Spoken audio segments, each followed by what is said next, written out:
Hey, yo, it is WNBA radio. And on a quiet night, well, I can't even say it's a quiet night because there's a lot of spaces going on, a lot of talking.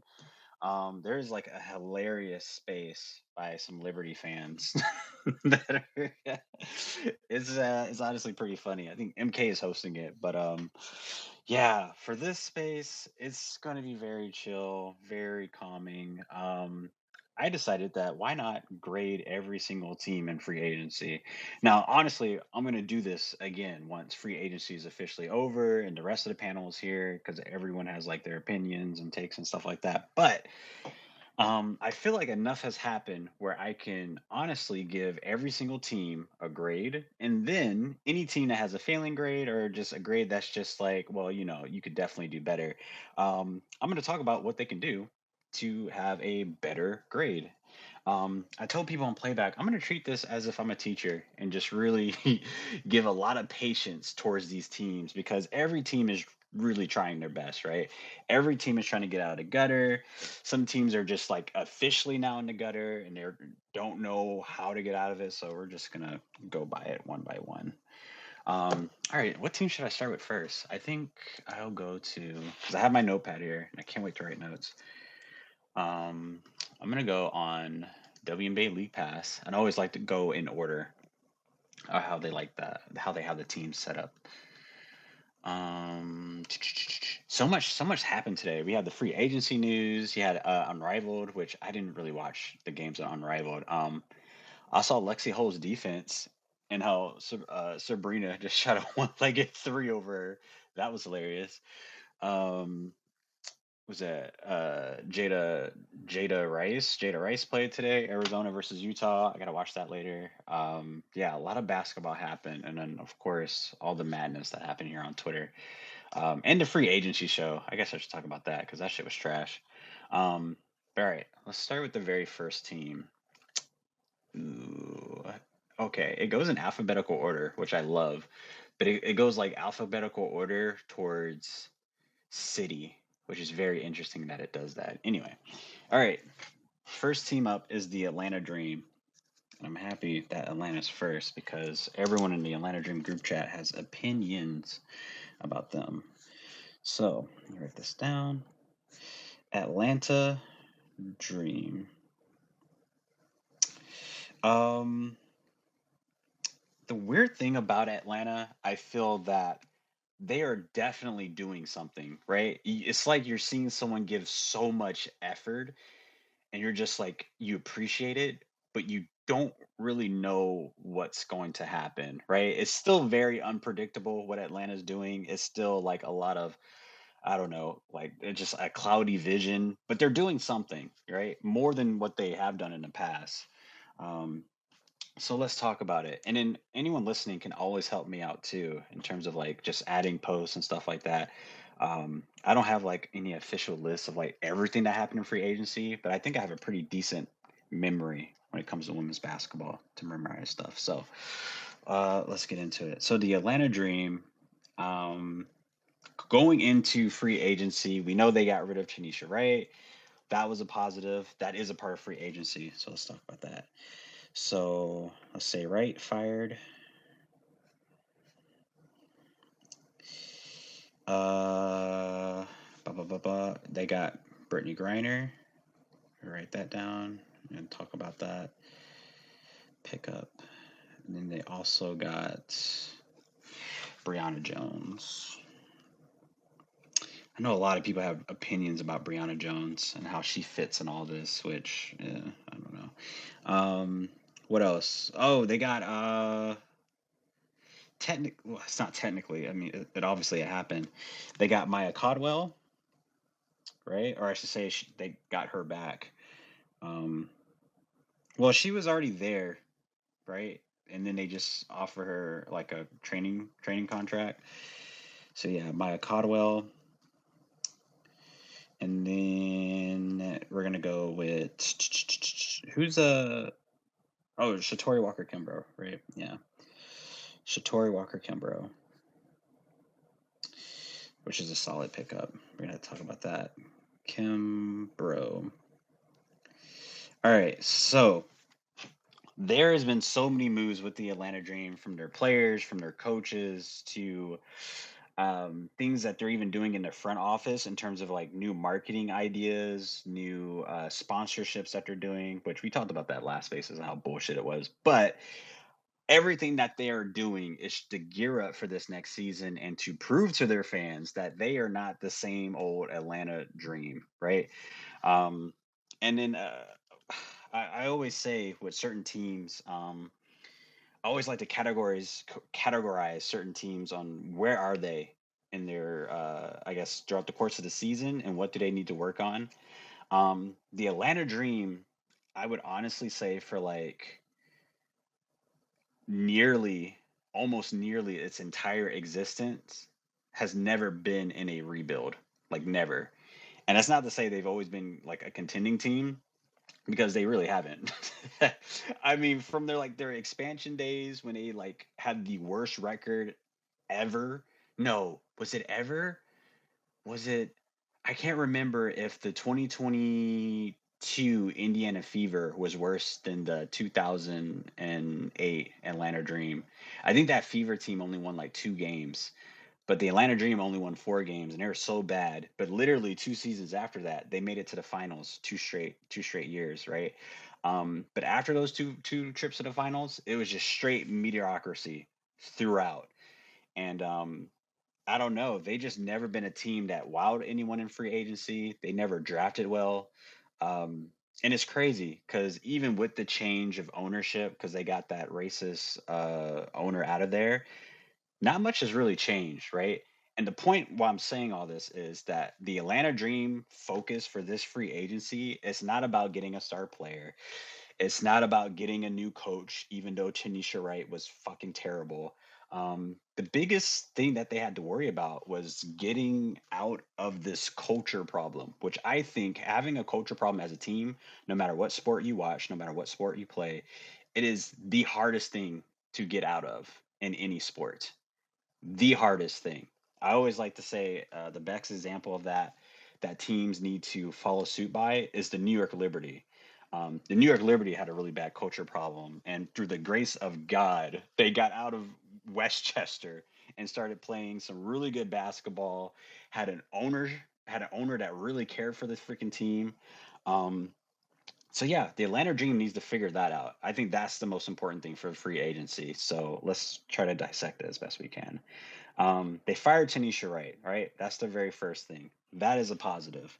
Tanisha Wright only been there for a few seasons, and I always kind of question after the hire of Tanisha Wright that the Atlanta Dream had a, again, I say culture problem, but it's like a different type of culture problem. There's like a culture problem where fans don't believe in the city in itself or the team in itself, and they like cheer for the other team. They don't buy merchandise. They do all this shit that's like really disrespectful towards their team. That's a part of the culture problem. And then there's also a culture problem that happens within sports that's like within your own organization, where a lot of the higher ups would just hire people that they're friends with, people that they just like hanging out with, instead of hiring the actual best person that's for the job. That's happened quite a few times in Atlanta because I remember Kia Vaughn, who I love Kia Vaughn, amazing player, won most improved player of the year when she was at the New York Liberty. I remember she played only 1 season in Atlanta, had the time of her life, kicked it up with all the owners, all the coaches, all that stuff. Literally the next year, we didn't give her a contract extension. They're like, "Would you like to be in our front office? Would you like to help out our GM?" She's like, "Absolutely, I would love to do that." Does she have any experience? No, but we're just gonna give you the job anyway. Um, the same thing happened with the assistant coaches, especially that came from like Tanisha Wright and stuff like that. The only thing I won't say that is a culture problem with Tanisha Wright being a head coach is the fact that she actually does have a lot of experience coaching. And normally teams like to poach from teams that are like very successful in terms of looking for their next head coach, right? And Tanisha Wright came from that Bill Laimbeer side of it. So at the time, it wasn't a bad hire. But great fire. Great job firing her, because the biggest problem with Tanisha Wright, and again, this new head coach, I forgot his name. Is his name like fuck? Oh, um, well, never mind. Let me just look it up. Um, the biggest problem with Tanisha Wright, because you can say whatever you want about her X's and O's, you can say whatever you want about her late game management and her not taking any accountability towards her players and how things go out. The biggest problem was development, right? You have players like Letitia Meher rotting on the bench, players like Haley Jones, who is just like very inconsistent with her minutes. Like you have to give grace to some of these players, allow them to fail, and then to coach them afterwards. And then, of course, the biggest problem was Ryan Howard. Um, I just didn't like how that whole thing went, and then how she decided to. I would say after Ryan was drafted, after that rookie year, they just went all in and say like, we're done playing in the draft. Let's just officially just work in free agency, which was not a good idea. So they got rid of Tanisha Wright. That is a great move, right? Also in free agency, they picked up Brittany Griner. Now, this was a solid pickup, I think. Brittany Griner, even though she is a little bit older, still a top three, top five center in the league. I would say she's top three. They clearly needed a center because there's no way Tina Charles was going to come back to Atlanta knowing that it's very unpredictable if they're going to be serious contenders, what they're going to do in the front office and the head coaching problem, all this stuff, right? When it's too unpredictable with Tina Charles, she ends up bailing out as always, right? Which rightfully so because she's looking for a ring, and that's the only thing in her career that she hasn't gotten already. So, um, Brittany Griner was a solid pickup because they needed a center. And I think because of this Brittany Griner pickup, and then along with Brionna Jones, which we'll talk about Brionna Jones in a second, it's official that Cheyenne Parker is not coming back, which is a little bit sad because I love Cheyenne Parker, but I think her talents are best suited elsewhere because I think she's actually pretty damn good enough to start on most teams. Whoever will have her. I mean, wink, wink to the Dallas Wings. They should be looking after her, but I know the Aces kind of like have her number on speed dial. Um, Brittany Griner was a solid pickup. I put check marks by all these good deals.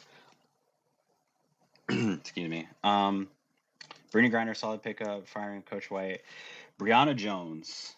Um, I'm always a little bit like on the fence of picking up players that are like kind of going through injuries and stuff like that. Granted, in theory, she should be over her injury, even though it was like a serious Achilles injury. She suffered that at I want to say 2023, right? She suffered that early in 2023, which she was looking like a freaking dominant player, right? One of the best players on Connecticut. I would say like obviously behind like Alyssa Thomas, but that 2024 last season was like a complete recovery season, right? She just looked a step slow, which is rightfully so. Still getting back to it. Anyone who watched that playoff series, Aaliyah Boston completely manhandled her. It was so bad. But we love Brionna Jones. Yeah.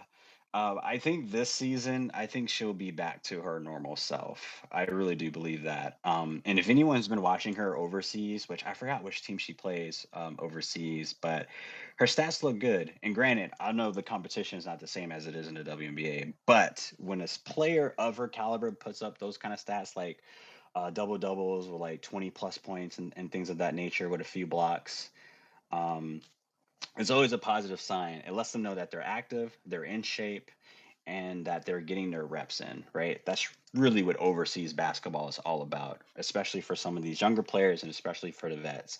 Staying in shape, getting your reps in, right? So solid pickup for Brionna Jones. Now, granted, even though it is a solid pickup, the only thing that I'm really questioning, and a lot of people question it, is how does this work? Brittany Griner and Brionna Jones, their head coach, some reporter interviewed their head coach and was talking about he was on the phone with Brittany Griner and said that he was going to do a 5-out offense for her, like strictly just for her, so she can move freely within the offense and it won't be like such a burden for her. So I mean, I don't. We'll see how that goes. Um, yeah, we'll see how that goes. But this is, and again, I don't. A lot of people are saying Brianna Jones is not going to start in this team, which I don't see why she wouldn't. But regardless, it's looking like a pretty slow front court, and I don't know. I feel that no team thus far has made any efforts to compete with what the Aces or the Liberty are doing in terms of like their front court. It's not slow at all. Every single one of their bigs can hit the three. They can move in transition very well. They're not really that slow. So that's kind of the opposite of what's happening here in Atlanta. Again, these are solid pickups. These are all-star forwards. I love it, but it is very questionable. The only thing that just remains to be seen is how this coach is going to implement these two players on their team. So it's still a check mark though. Brionna Jones pickup, Brittany Griner pickup, check mark. Next one is Maya Codwell, training camp contract. Maya Codwell. I like Maya Codwell. I think sometimes with players they're just put in like certain situations and they kind of like they make the best out of it. Maybe it's a bad situation, a good situation. If anyone remembers her rookie year when she came to Atlanta, she was just like on I think it was like a 10-day contract and was just playing so freaking well that they extended it for the rest of the season, which is like amazing. And then by the next season, Christy Sides, who was the assistant coach at the time for the Atlanta Dream, became the head coach for Indiana and said, I want Maya Caldwell on my team because I saw what she did. Well, when Maya did that, she did not play well that entire season, let alone for the next season, got cut in training camp, which I don't think that completely is a true representation of how good she is as a basketball player. Because again, I think she just needs to be in the right situation. Um, Now, granted, she did play last year on Atlanta again and wasn't really that good. And I remember this because I actually have freaking video footage of this on my phone because I was at that Atlanta Dream game when they played the Aces. And Maya Caldwell airballed the ball not once, but twice in front of Kelsey Plum, my goat. It just was not a good look. Um, it's not bad. I think people still have to understand that Maya Caldwell is still young. She's not even going into her fourth year yet. Is it her fourth year? Oh, maybe it is her fourth year. Oh, it is her fourth year. Okay. Well, okay. It's her fourth year. I always like to say that the average WNBA player, it takes them 3 to 4 seasons to fully develop or just to have an understanding of like what they can actually do in the league. So I she's still growing. She's still learning. So hopefully with the Atlanta Dream, this training camp, you can see that. And that's what training camps are for. You just see what the player has been doing, with what work they're putting in the off season, how much in shape they're in, and then see where you can go from there. So it's not a bad pickup. Um, it's not worth an X. It's not worth a check. So I'm just gonna circle it as like a neutral thing, I guess. Um, and then the last pickup that they, or not last pickup, but I think the last transaction that they did as of thus far is Shatori Walker Kimbrough going to the Atlanta Dream. This is fucking huge. This is amazing. Let me give you a big check mark for that. Um, Shatori Walker Kimber has always been like a solid player. She was never like the best player on the team or like the best player on the bench by any stretch of the means, but she was just a player that is like the legit definition of a Swiss Army knife, right? She can do whatever the team needs at that given time. And for most of her career, for being on the Washington Mystics, she did exactly that. And they actually won a championship just doing that. So this is a solid pickup. Not only do you get a player who's a veteran, you get a player who knows what it takes to win a championship, who has a maturity about herself, that knows what it's like to be in those high intense situations in terms of like what can break a team in the locker room, in terms of what can triumph a team. Um, you also have just a really freaking down to earth, funny person, right? I've always said that every team needs a Sydney Colson on their team, right? Someone who is like the life of the party, someone who's the soul of the team.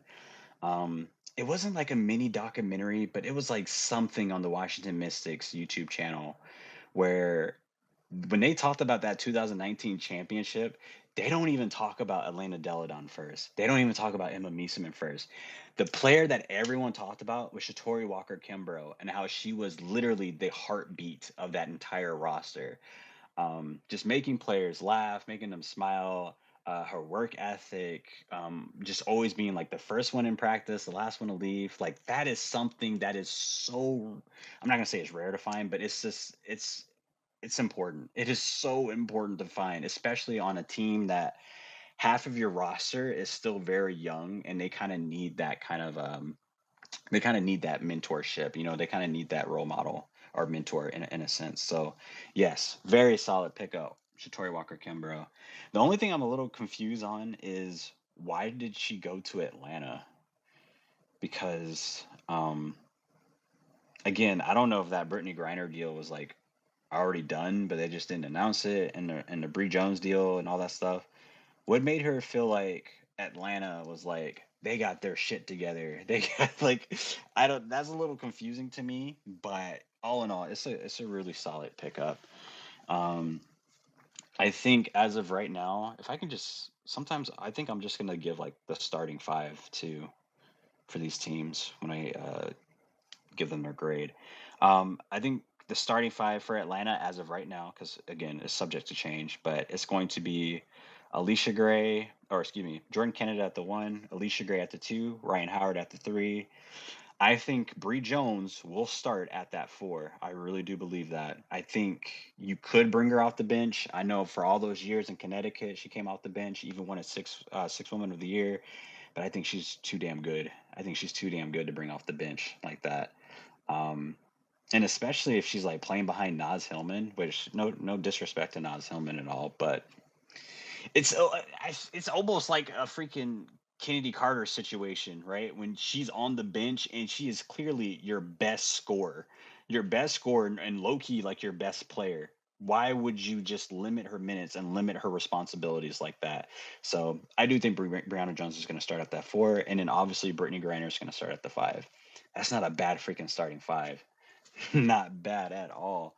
The only hesitation that I do have again is the Ryan Howard and Alicia Gray duo. I never liked that duo. I've said it many times on Spaces that just doesn't really work for me. Um, I always felt it was weird too because Ryan and Alicia became like the best of friends. Honestly, like if you were to do like a ranking of like who are like the bestest of bestest friends, they're making it to the top three, if not number one, right? And I always felt that was weird because as a front office, I feel like you would have to see that they don't really work that well together on the court, right? Whenever Alicia has a great game, Ryan has kind of a bad game, and then vice versa with that. But you can't really make any moves. You can't really trade Gray or do anything like that because Ryan is your franchise player and she's still in that rookie contract and she can more than likely just go anywhere she wants after it's done if you like piss her off or something like that. So that's always just something I think about. But all in all, it's a fantastic starting five. So for the Atlanta Dream for this free agency, I'm gonna give them I feel like no team gets an A. I feel like no team gets an A. And all this is unpredictable, right? These are some freaking solid ass pickups. Oh wait, I forgot one more pickup. Um, the pickup of their coach, their head coach. Um, why do I want to call him Joe Malenko? That's not his name. That's like a wrestler. Let me type this. Atlanta Dream head coach. Atlanta Dream head coach. Wow, I type in Atlanta Dream head coach and Tanisha Wright's the first thing that pops up. Amazing. Why do I want to say Josiah? Why are those names just like in my consciousness? There he is. Carl Smesko. Interesting. So Carl. Yeah, so the pickup of Carl, their head coach, totally forgot about that because that definitely counts as a free agency move, right? As a separate free agency move. Um, I don't know if this was a great pickup because it's kind of confusing. The firing of Tanisha Wright is amazing, but the pickup of this head coach is very unpredictable. I personally don't know what's going to happen. I said it on, I think it was a previous space or like whatever space. Um, he has like I forgot what conference he's in. I think it's like the Sun Conference or something like that in college. He has like a crazy stupid winning percentage, like crazy stupid, like 80%, 70%, something crazy like that, right? Um, an amazing winning percentage. The only problem is like more than half of that percentage came from when he was coaching in Division 2 basketball, and then that's how he became a Division 1 basketball coach by his winning percentage. And they hired him. He started winning championships at Florida Gulf Coast and all this stuff. So um, I've did my research on him. I googled him. I watched YouTube videos of him. They even did I think Florida even did a little spotlight on him on their like local news station where they talk to all the players that he's coached, and then players are like saying like they literally left their situation at whatever school they went to because they wanted to play for him because he's like an expert at developing players, which is awesome. That's something you definitely want to hear, knowing that you still got to develop Ryan Howard, Haley Jones, Naz Hillman, Letitia Me here, and Maya Codwell, right? Um, so that's a positive thing. I just, it's very hard for first year head coaches. It's so hard. Everything is like against them. Because no matter what happens, you're just going to be the scapegoat. So I really do hope he can do something positive. But it's an okay pickup because again, of every player that they got was solid, but it's up to this head coach to kind of put it together. And again, he doesn't really have like any WNBA experience, and then like Division 2 experience is kind of like that's nothing to flex on really. So I would just give it a circle as like it's okay. All right. So for the Atlanta Dream, I'm giving their free agency letter grade a. I don't want to be too harsh. Sometimes I feel like I can be too harsh, and people call me a hater when I'm not really a hater. I try my best not to be a hater. All right, I'm gonna give them a B plus. I think that's fair. I think that's so fair. B plus for the Atlanta Dream. They're making moves. They're doing things. So shout out to the Atlanta Dream. Okay. Also, I realized that some of these teams are going to be very short because they're not doing anything. They're not doing anything. All right, second team is the Chicago Sky. There are things to talk about with the Chicago Sky. There's definitely been some moves. Spell their name. Chicago. I spelled Chicago wrong. Maya, I know you're there and I know you're laughing. Chicago Sky. Okay, so let's just go from, and anyone can help me if I miss anything. I think the biggest news story thus far, free agency, was Vandersloot. Does anyone know if there was like like what the act? Well, I guess we'll find out tomorrow, right? Or not tomorrow. I guess a little bit later today on what the actual deal is, because obviously she's signing with them, but I don't know for like how much, and I would assume it's going to be a 1 year deal. So yeah, they got Vandersloot. I thought that was pretty solid. I actually really, really, really, really freaking wanted that. Vandersloot's a good pickup. We're gonna write down that they offer Michaela Onyenwere a contract extension or like an offer. We gotta write that down because that's part of it. Contract offer. I like that. I'm gonna give that a check mark too because I love Onyenwere. I think a lot of people forget that she won Rookie of the Year. Granted, I know that rookie class was so weak, but she literally had her career high that year, which is like 30, was it like 30 plus points or something like that? I think she's a really cool player. And I think that she is just hitting her stride, honestly. I think she had a little bit of bad luck from just getting bounced around from team after team, where it's very hard for a player to gain any type of stability, any type of momentum when you're just on to the next team, where you have to learn a whole new role, a whole new system, a whole new a bunch of personalities and stuff like that, which that's basketball, right? That's professional basketball, but it's not easy for young players, not at all. So I'm hoping she finds a home here. And she's a solid. I think she's a solid 3-and-D player, right? She's not elite by any stretch of the means, right? At no point do I think she's going to be like the 5th or 6th best player on the team or anything crazy like that. But she can be a good player, like a really good freaking foundational player for the Chicago Sky. So I give that a check. Also, I gotta write down. They did not offer anything to Kennedy Carter, so I guess we'll just say let Kennedy walk. That was a bit surprising too. Kennedy walk. That was a bit surprising. There's a lot with that. I mean, for anyone who listened to our spaces when Kennedy was up here, which shout out to Kennedy Carter, that night was still like so unsurreal. I feel like she said everything that she needed to be said about her situation, about her time in Chicago, how much she loved it, and that she loves her teammates and she wants to do nothing more to play basketball, not really focusing on like the politics side of things and things of that nature. I think it was clear for the Chicago Sky that if they were letting a player like Kennedy Carter walk, who, by the way, is the most efficient guard in the WNBA, easily a top 5 shooting guard in the league, and I believe what was a crazy stat that she put up? I think it was nobody. I don't think there was no guard or player, like I think it was like top 3 or top 5 matches like her efficiency from both in the paint and from the mid range. Just like a really like crazy impressive stats.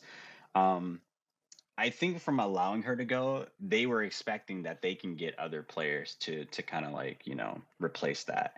And I've always said, I'm always an advocate for, if you're ever going to replace anybody on your team and if you're looking to like rebuild or to do whatever, you always look at the shooting guard position, because players like Kennedy Carter, who are volume shooters, they come at a dime a dozen in the league and they're not too hard to replace. But again, Kennedy Carter is a pretty unique, fantastic freaking player. So um, it's a little bit hard for that. As I write this down, we'll take a listen to our first guest speaker. What's up, Becca? Kennedy Walk. What's up, Becca? All right, well, whenever you're ready, I'm going to keep writing.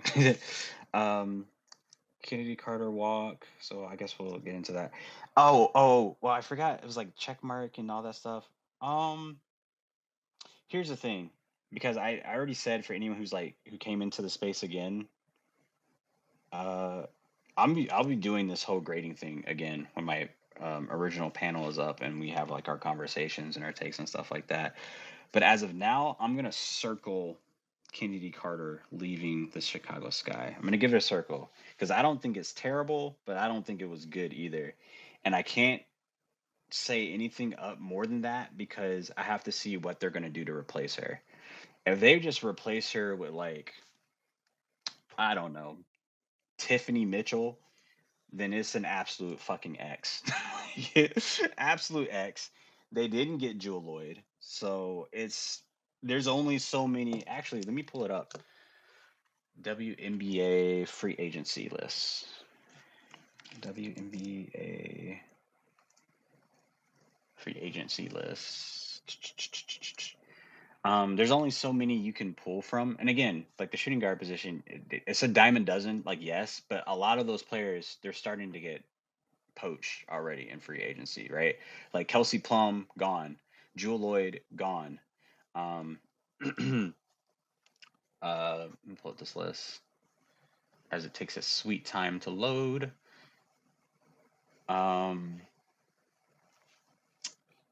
Oh. All right, so I'm just looking at the list as of right now. So there's still like Ariel Powers, who does play like the 2 and the 3. They could look for Shatori Walker Kimbrough gone. There's still Tiffany Hayes. All right, that's I guess that's up in the air. Ooh, as far as shooting guards though, and Odyssey Sims gone. So it seems like they're kind of late to the party with some of this stuff. So I guess we'll find out. Guess we'll find out what happens. So now let's listen to our other guest. What's up, S? Hi. I mean, you're talking. I don't know if I could like say what I want to say, but No, go for it. um, not gonna lie. I think Dallas got fleeced like super super bad. Fleeced. Like I think y'all lost that trade. Like in my opinion. I can't wait to get to it because it's always so funny with free agency that a fan base will say, "Oh, we won," and then the other fan base will also say that they won, and they're just trying to figure out the middle ground of it. So, why did you think Dallas got fleeced? Um, I think okay. So everybody thought they were gonna lose. They're gonna lose Satou, but they also gave up Kalani, who I think is a good player. The Hmm. second losing loss isn't too big because I don't think they're that good. So you Okay, lost that, and you really only got like the eighth pick, we got more than like the eighth pick. and Melissa. Yeah. That's I don't feel like if you're gonna lose Satu, I don't. I feel like you shouldn't lose. You shouldn't lose her for like a non-lottery pick and Melissa Smith. Like no shade to Melissa. Like last year was just Do you think Melissa's? bad. Do you think Kalani Brown's a better player than Melissa Smith? Yes, I do. At You this point in do? time, I do. In what I way? do. Um, When Melissa has done like better than everything that Brown has done. And granted, Kalani Brown here on the wings doesn't play a lot of minutes. A lot of her minutes are very inconsistent and stuff like that. But I can already tell you, Melissa is a better scorer, a better rebounder. Kalani can have the mantle of being a better defender. I think we all know that. But Melissa is way more athletic, faster. Um, I just don't think Melissa showed any of that. Like I just like Melissa was just so bad to me last year. oh, of I course. just like I maybe like in a new environment she could like succeed, but like as of right now, I'm just I'm not seeing that. And the eighth pick, like I don't know who you. I mean, usually like the eighth pick in like the WNBA draft, a non-lottery pick is you don't really know how that's gonna really turn out. This is not like this class is like a nice class, but I don't really think it's like super duper deep. So you're not like I don't Mm. it's okay. But Um, I think you could have got more for Satu. Like for real, like Satu. I know she has her injury issues and everything, but that's still a talent. Like that's still like a talent, and I just think they could have got more. mm, okay. I All right. also want to say something about Kennedy before I like go off speaker. I disagree with you what you said about they let Kennedy go because they thought they could replace her. I don't think that they thought they could replace her right now. I think that they let Kennedy go because they wanted a fresh start and they believe that she can't be a part of that fresh start because of the alleged locker room issues, and I just think they wanted a clean sweep from that. So that's my opinion. I don't really think the Sky are my take on the Sky right now from like what they're doing is I think they're trying to compete. I think they want Angel and Camilla to develop, and that's like their number one priority. And then just build like that foundation, and then 2026 when there is a better free agency class is when they're gonna try to like start trying to win. That's my opinion. Okay. All right. I was trying to write all that down so I don't forget, so I can address it. So first and foremost, it seems like everything that you have wrong with Nelissa Smith has to do with like the politics that happen within the locker room. Now, granted, a lot of that reflected to her stats and her like giving up during games and things of that nature, which we've seen, we could name a handful of players that have given up, and then a change of location does wonders for them. But never do people ever talk about Nalissa Smith for her first 2 years in the league, right? When she was the primary scorer, or like a real focus on the team, and where she had a coach that actually believed in her at that given time. So I think that's the first thing. And then two, as far as that eighth pick that the Dallas Wings have, this Satou deal, it's not done yet. We got that eighth pick, and I guarantee you, from everything that I know about Kurt Miller, we do not need picks, and we are trading that for more veteran pieces. Because if you look at our roster right now, we still don't have a small forward. I mean, technically we do with Maddie Zegras, but she kind of like switches off. But um, we still don't have like a veteran small forward, right? We still don't have backups and centers and power forwards, and that eighth pick is very valuable for a lot of these rebuilding teams, right? Especially for Connecticut that are looking to unload a lot of these players with these contracts that they don't want to pay and they just want picks. So that's first and second about the Melissa thing. Um, and I, oh, well, no, Hi, I people. think that's it. Oh, hey, what's up, Becca? Have you all talked about the Sparks yet? We're still in Chicago, but I'll tell you what, we'll move the Sparks right after They need to be Chicago. dragged.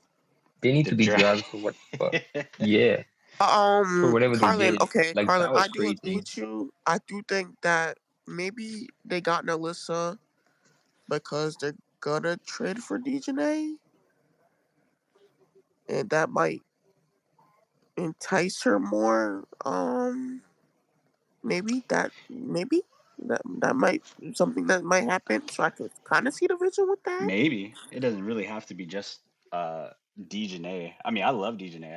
I think every single team, every single championship contending team needs a player like Dejanay. Absolutely. I think Dejanay's peak in this league is like that of Elena Beard, if anyone ever remembers that player and how incredible she was in her prime. Um, she would be a fantastic addition piece to the Wings, but there's so many other players that we could possibly get for that eighth pick. I even said in the Wings group chat that, oh, we should look to trading with the Mystics because they're still in a rebuild and they kind of haven't been doing anything at all this free agency. If we can like acquire like a Brittany Sykes, that would be amazing. If we can get Emily Angsler and have her be a backup, that would be like freaking fantastic. The world is our oyster with that eighth pick, honestly.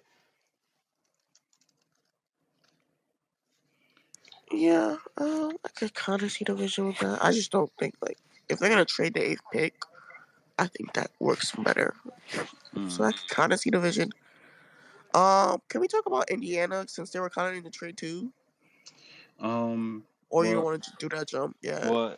Let me just rush through this Chicago thing. What's their?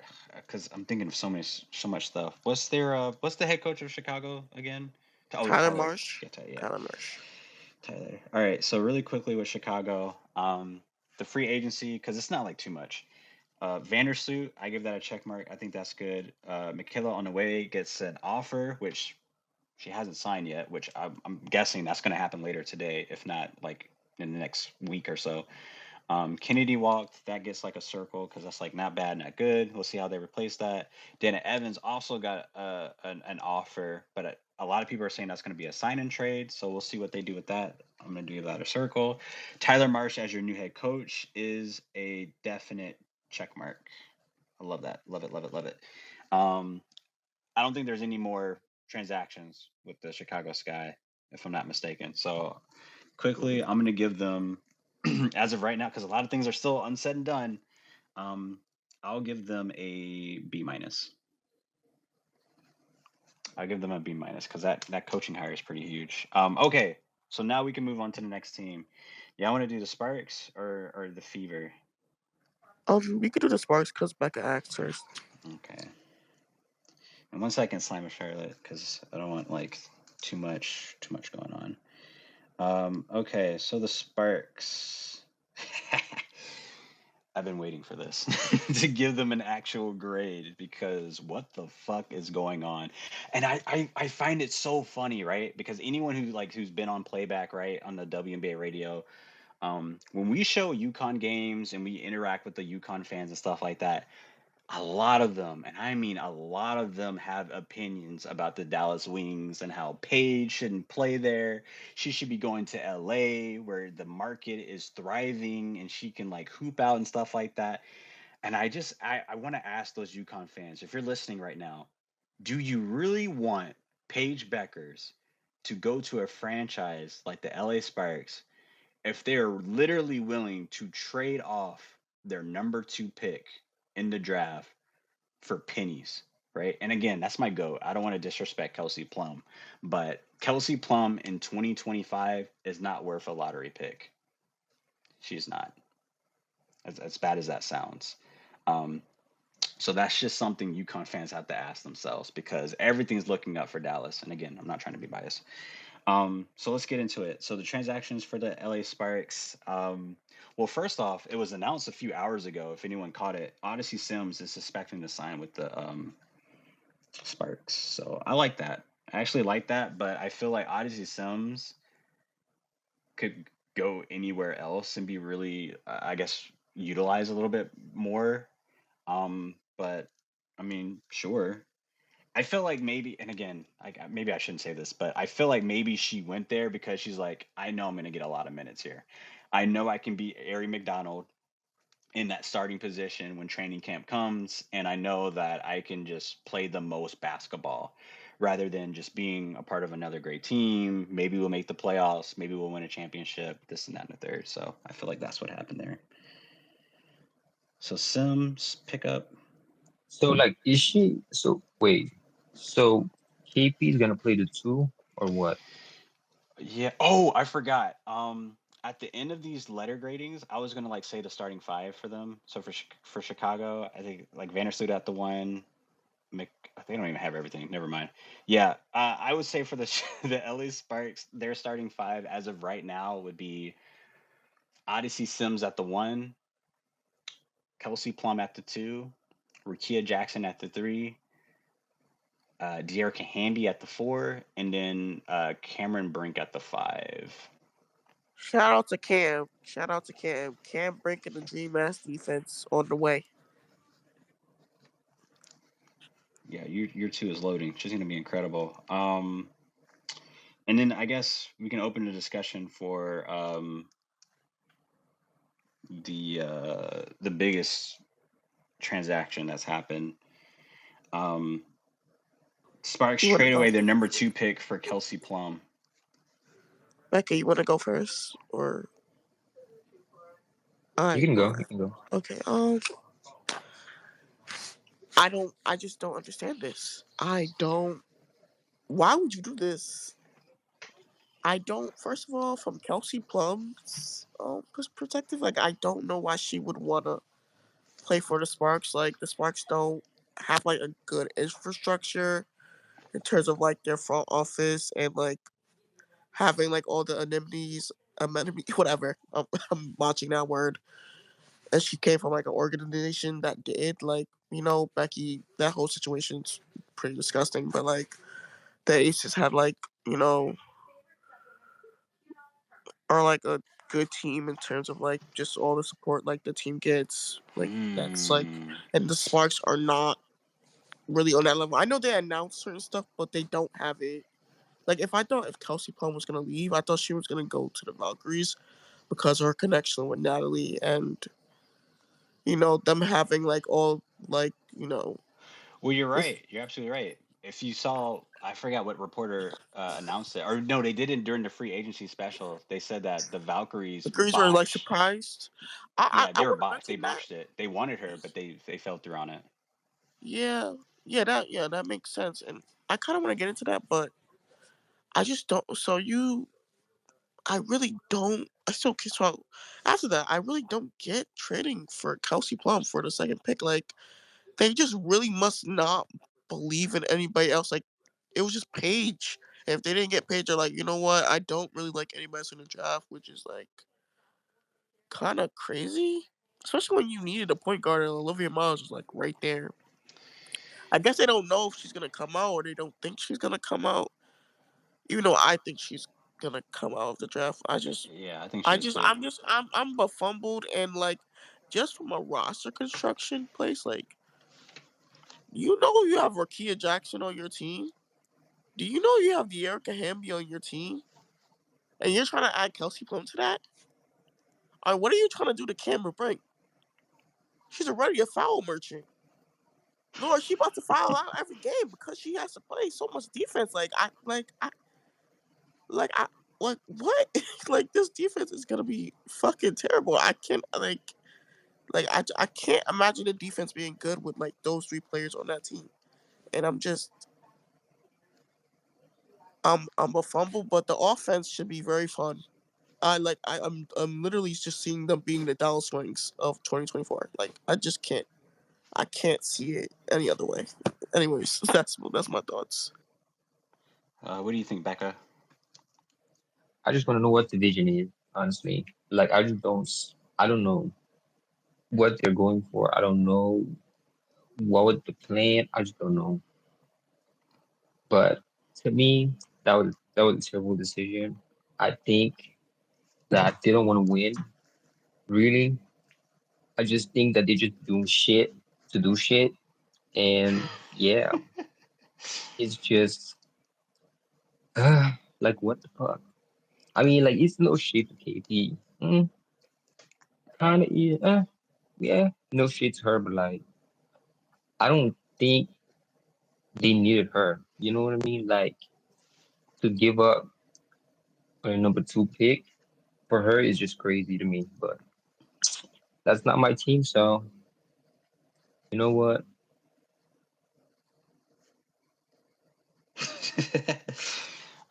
What's up, Slime? Welcome back to the radio show. Do you have a take on the Sparks or anything that we talked about thus far before I chime in? All right. So the whole thing with the Sparks is, quite frankly, it's kind of wild. And you know what's kind of honest? I think the Sparks they suffer from this whole thing. I don't know. It's all LA teams seem to not try to build through the draft unless they get a generational prospect at number one. It's like unless they get somebody like because we've seen this historically with the LA Sparks. They really don't give a damn unless they land somebody generational at number one. We saw them try to do something with Candace when her at number one. We saw them try to work with Naneka when they got her at number one. And I felt like this all season would have looked a million. This would have been a complete 180 if they'd have landed that. I feel like if they'd have won that lottery and had the right to get Paige, they would have changed this whole thing. This would have been an entirely different off season for them. Hmm. I don't think they pick up the phone. I don't even think they even bring. I don't even think Kelsey Plum's name goes through their lips.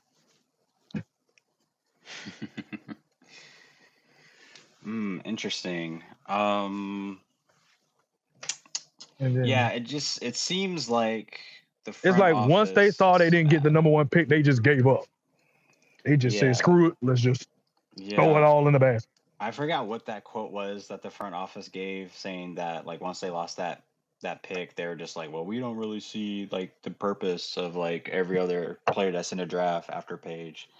Like just like And really bad to the point where I was just like, that has to be out of context because there's no way anybody in the front office and any like sports team ever would say something like that because it seems like, and again, maybe a Sparks fan can correct me, but it seems like there's a lot of inexperience happening in that front office.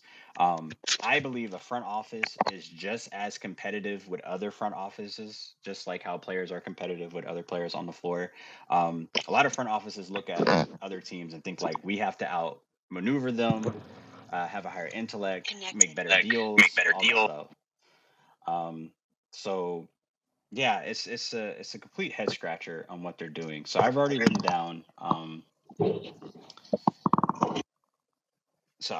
down. Odyssey Sims pickup is a check mark. I like that. They trade the second pick for Kelsey Plum. That is a huge X. That is absolutely insane. Also, Lee Yuru leaves. They didn't offer her anything. Just up and left. Let her walk for free. Oh wait, no. Excuse me. That she was part of the deal. She was part of the deal. I think they signed her and then they traded her off with the number 2 pick. So yeah, that's also an X. That's terrible. Um, Stephanie Talbot, they didn't core her. She was poached by the Valkyrie. Now Stephanie Talbot was pretty trash last season. She only wanted to show up when she played the Aces, which was like fucking annoying. But um, the more I look at this roster, I'm kind of like, where is the veteranship supposed to come from? Like, obviously, Hamby, we look at Plum, but after that, like, well, I guess Odyssey. Now that she's there, yes, this is going to be interesting. This is going to be a really young team. Honestly, They might be the youngest team in the league. honestly, if you want my honest opinion, if we're looking at people who won this off season, I honestly think the biggest winners in this off season were Dallas and Seattle. Well, we'll get to Seattle when that time comes, and we'll And get to then Dallas. Chicago is a sleeper because I feel like everything with all the trades going on, I think everything's falling into place for them. Mm. And then Okay. here's the thing about it. Indiana, they had a chance to take the number 8 pick. They sent that number 8 pick and only got Sophie Cunningham back in return. That was a major hill. I don't care what nobody says. I'm about to say you bring in Natasha Howard. It's like, oh, we brought in Natasha Howard. The Fever are going to be amazing. No, you went from a bottom 2 defense to a bottom 3 defense. Don't get me wrong. No disrespect to Natasha Howard. She is a former DPOY and all of that. But I mean, you got to think about it. She's on the wrong side of 30. Okay. Sophie Cunningham's a good player, but we'll get to the Fever. Also, I forgot to mention the LA Sparks also acquired a new head coach, Lynn Roberts, who was a part of Utah, made this whole new system for them, and she's going to implement it with the LA Sparks in terms of like no mid-range shots, only in the paint, and only 3-pointers, which should be really interesting. They're gonna ruin. Uh, That's gonna ruin Rakia Jackson. Rakia Jackson's gonna get ruined by that. yeah, we'll see. So We'll they, see how that pans out. I'm But about to say, so if they know what's good for them, they just need to get Rakia right out of there as soon as they can, because Rakia is not gonna thrive in that situation. I have a take about Nicole. So it's because I kind of started to watch it. Like I was watching some Utah. I'm like, this offense is fucking insane. Like, it's very hard to defend. mhm. Um, like, you're- I think you're breaking up, S. I'm about to say I'm about to say I know I'm I about think to it's like it's either gonna be like super successful, like the offense, like it's gonna be like really great, or it's not gonna work at all. Like I don't see there being any medium for it. Like I I'm like think it's, very interested to see how that offense works in the W. Like I'm really interested in They're it. not gonna do anything. No shade, but they're not gonna do anything. I'm just here when to you tell think y'all. about it, the best teams. Like, When you think about it, the top tier teams in the league know how to work in the mid range. Now the upper echelon. You think about it, the Aces. They've got Asia, who's probably the best mid range scorer in the freaking league at her position. You got Stewie and JJ who can work, hit the turnaround, fade away, who can take that mid range and stuff. On the Liberty, you got Nafisa Collier, who's a good who's great at the mid range, Callier. great at mid range for the Lynx, and a multitude of players on the Lynx know how to score in the mid range. And hell, even mention the Chicago Sky. You see Angel and Camilla both stepping out, hitting that 15, 20 footer now. And then, the Dallas Wings, they're getting Paige Beckers, who is probably one of the most efficient 3-level scorers in women's college basketball history. And one of them levels is the mid range where she's efficient at. So it's like, how are your offense just in the paint and threes? Like, you're running an NBA offense. You're running an NBA. You're running a modern NBA offense with a team that isn't ready to compete. Mm. Yeah, I think there's going to be a shift. I think a lot of these new coaches that are coming into the league are just shifting to just a different game plan. That definitely helps out players that play at a faster pace, because I think that's the goal, right? For anyone who like disagrees with Lynn Robert, what she's trying to do with the LA Sparks, you should probably have that same energy for the Atlanta coach, because he's going to do the exact same thing, right? And then obviously we're going to see with this new coach for the Dallas Wings, Koklanis, what he's going to do. Although I don't think he's going to be as fast paced as that, but it's very interesting. I would personally give their head coach Lynn Roberts for the LA Sparks. Who was the? Oh, Kurt Miller was a previous head coach. Haha. That was interesting. And then you hire that. I don't know. That's a big circle. I'm gonna give her a big circle for that head coaching hire. Let me think. Is there any other free agency news? I don't think so. I think that's it for the LA Sparks. Okay.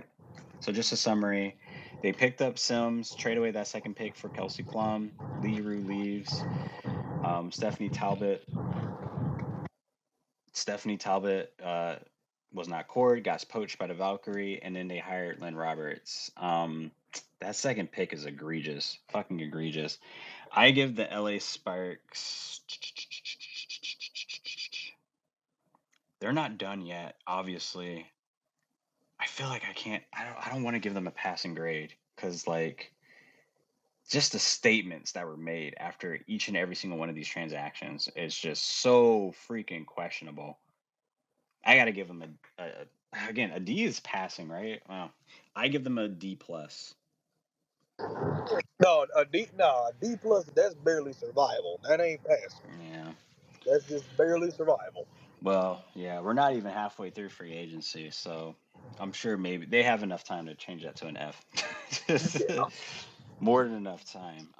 Okay. The next team, we'll go with the Indiana Fever, since they are the talk of the town tonight.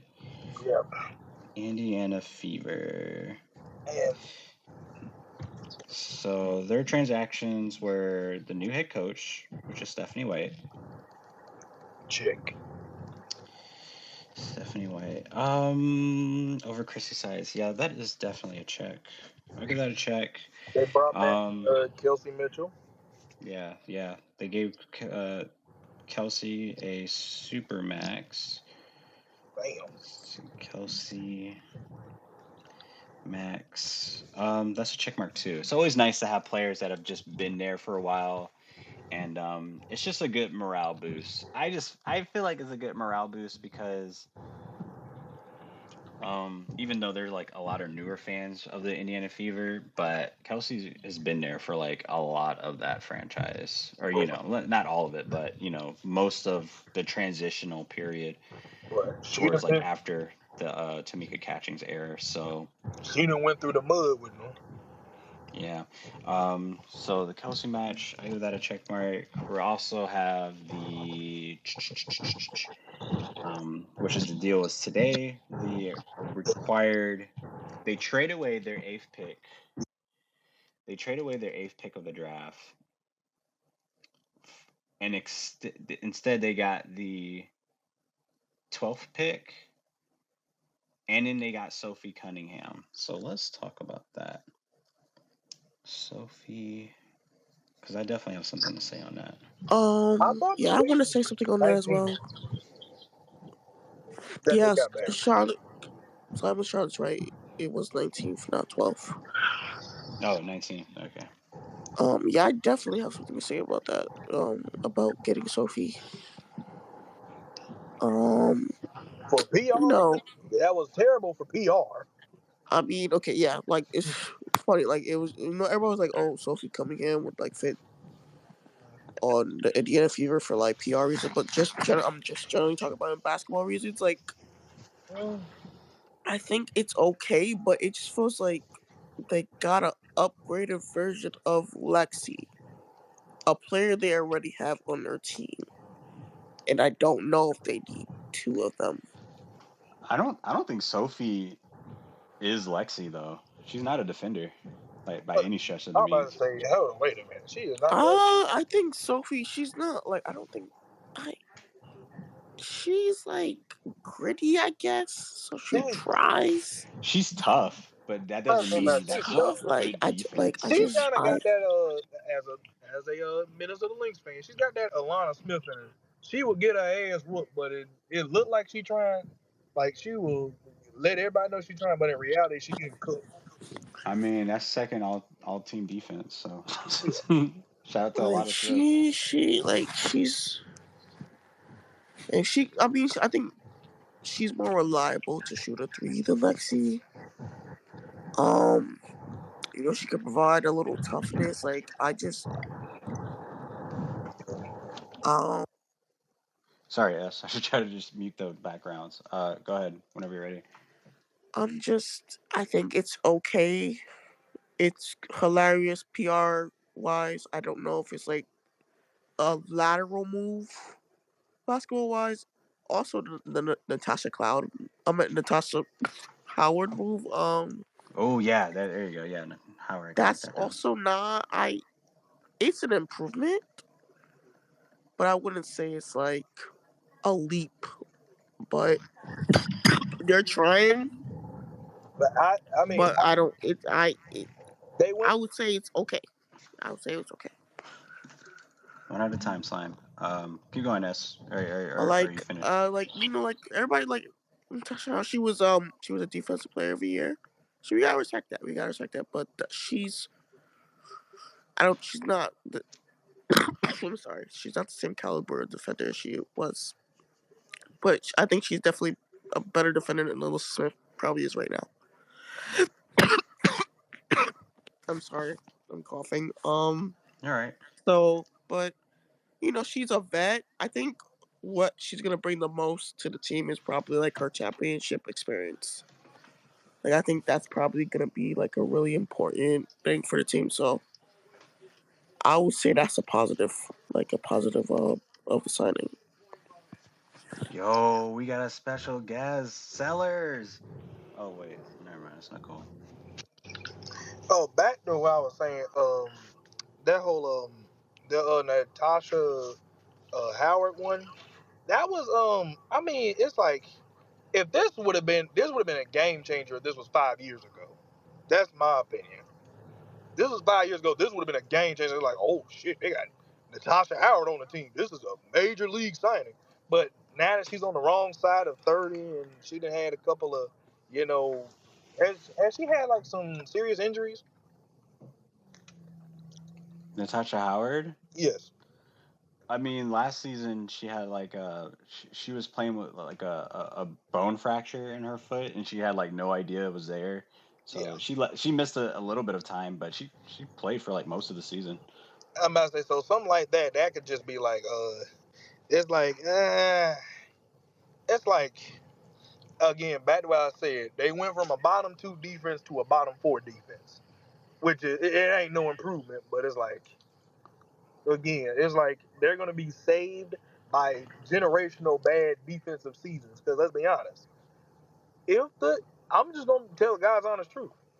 If the Wings were not trotting if half their roster wasn't on the IR, the Fever would have had the worst defense in the league. If Something like that. they had half their team on IR. If I'm about to say, I mean, Satou ain't the prettiest defender in the world, but I mean, she could have did better than what the hell Indiana was putting out there. I mean, Jesus. Hmm. What's up, Nicole? Oh hell. Hey, Karlan.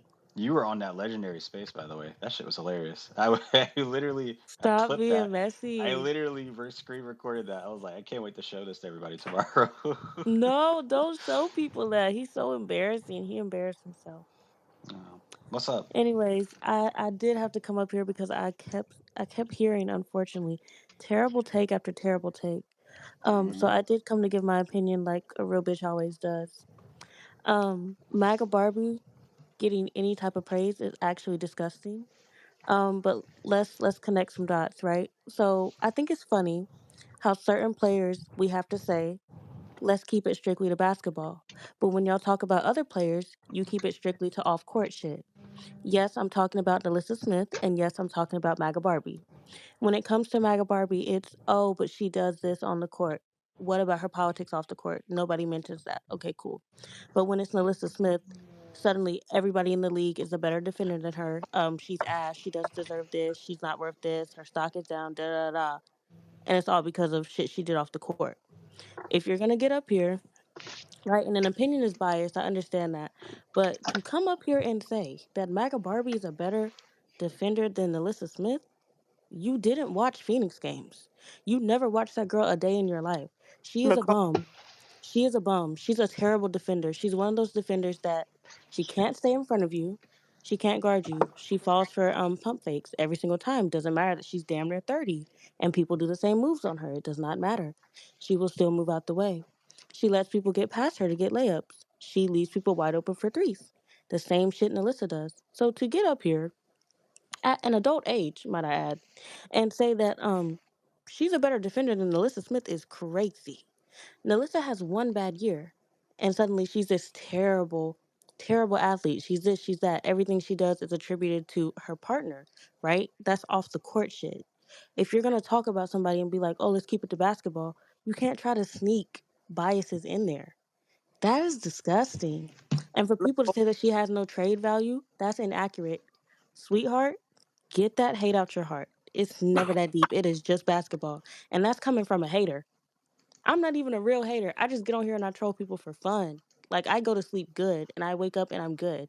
Y'all be going to sleep and y'all wake up and y'all tweet about these players. Like, that's not crazy. I don't That's know not about crazy. me, but I never mentioned Alyssa and Sophie in the same sentence. Yes, you did. You just said that Maga Barbie is a better defender than I know I Melissa was Smith. talking about, no, I was Is talking that not about what you said? Sophie. I was talking about Sophie and Lexi Hall.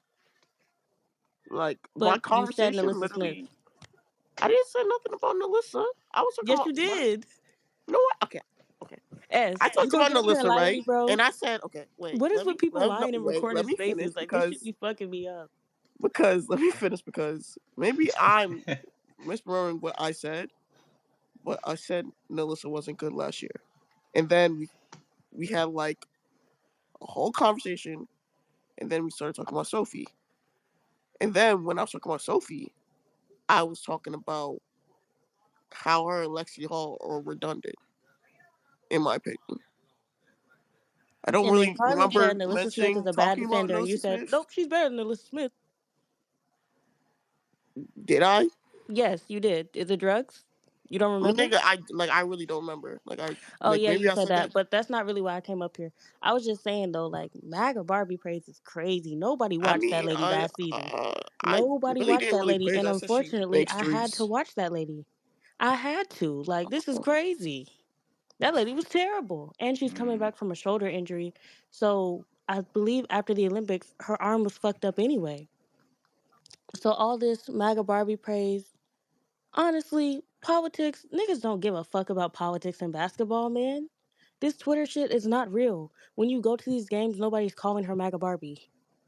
Nobody gives a fuck that she's a Trumpy, bro. Like, it's fucking 2025.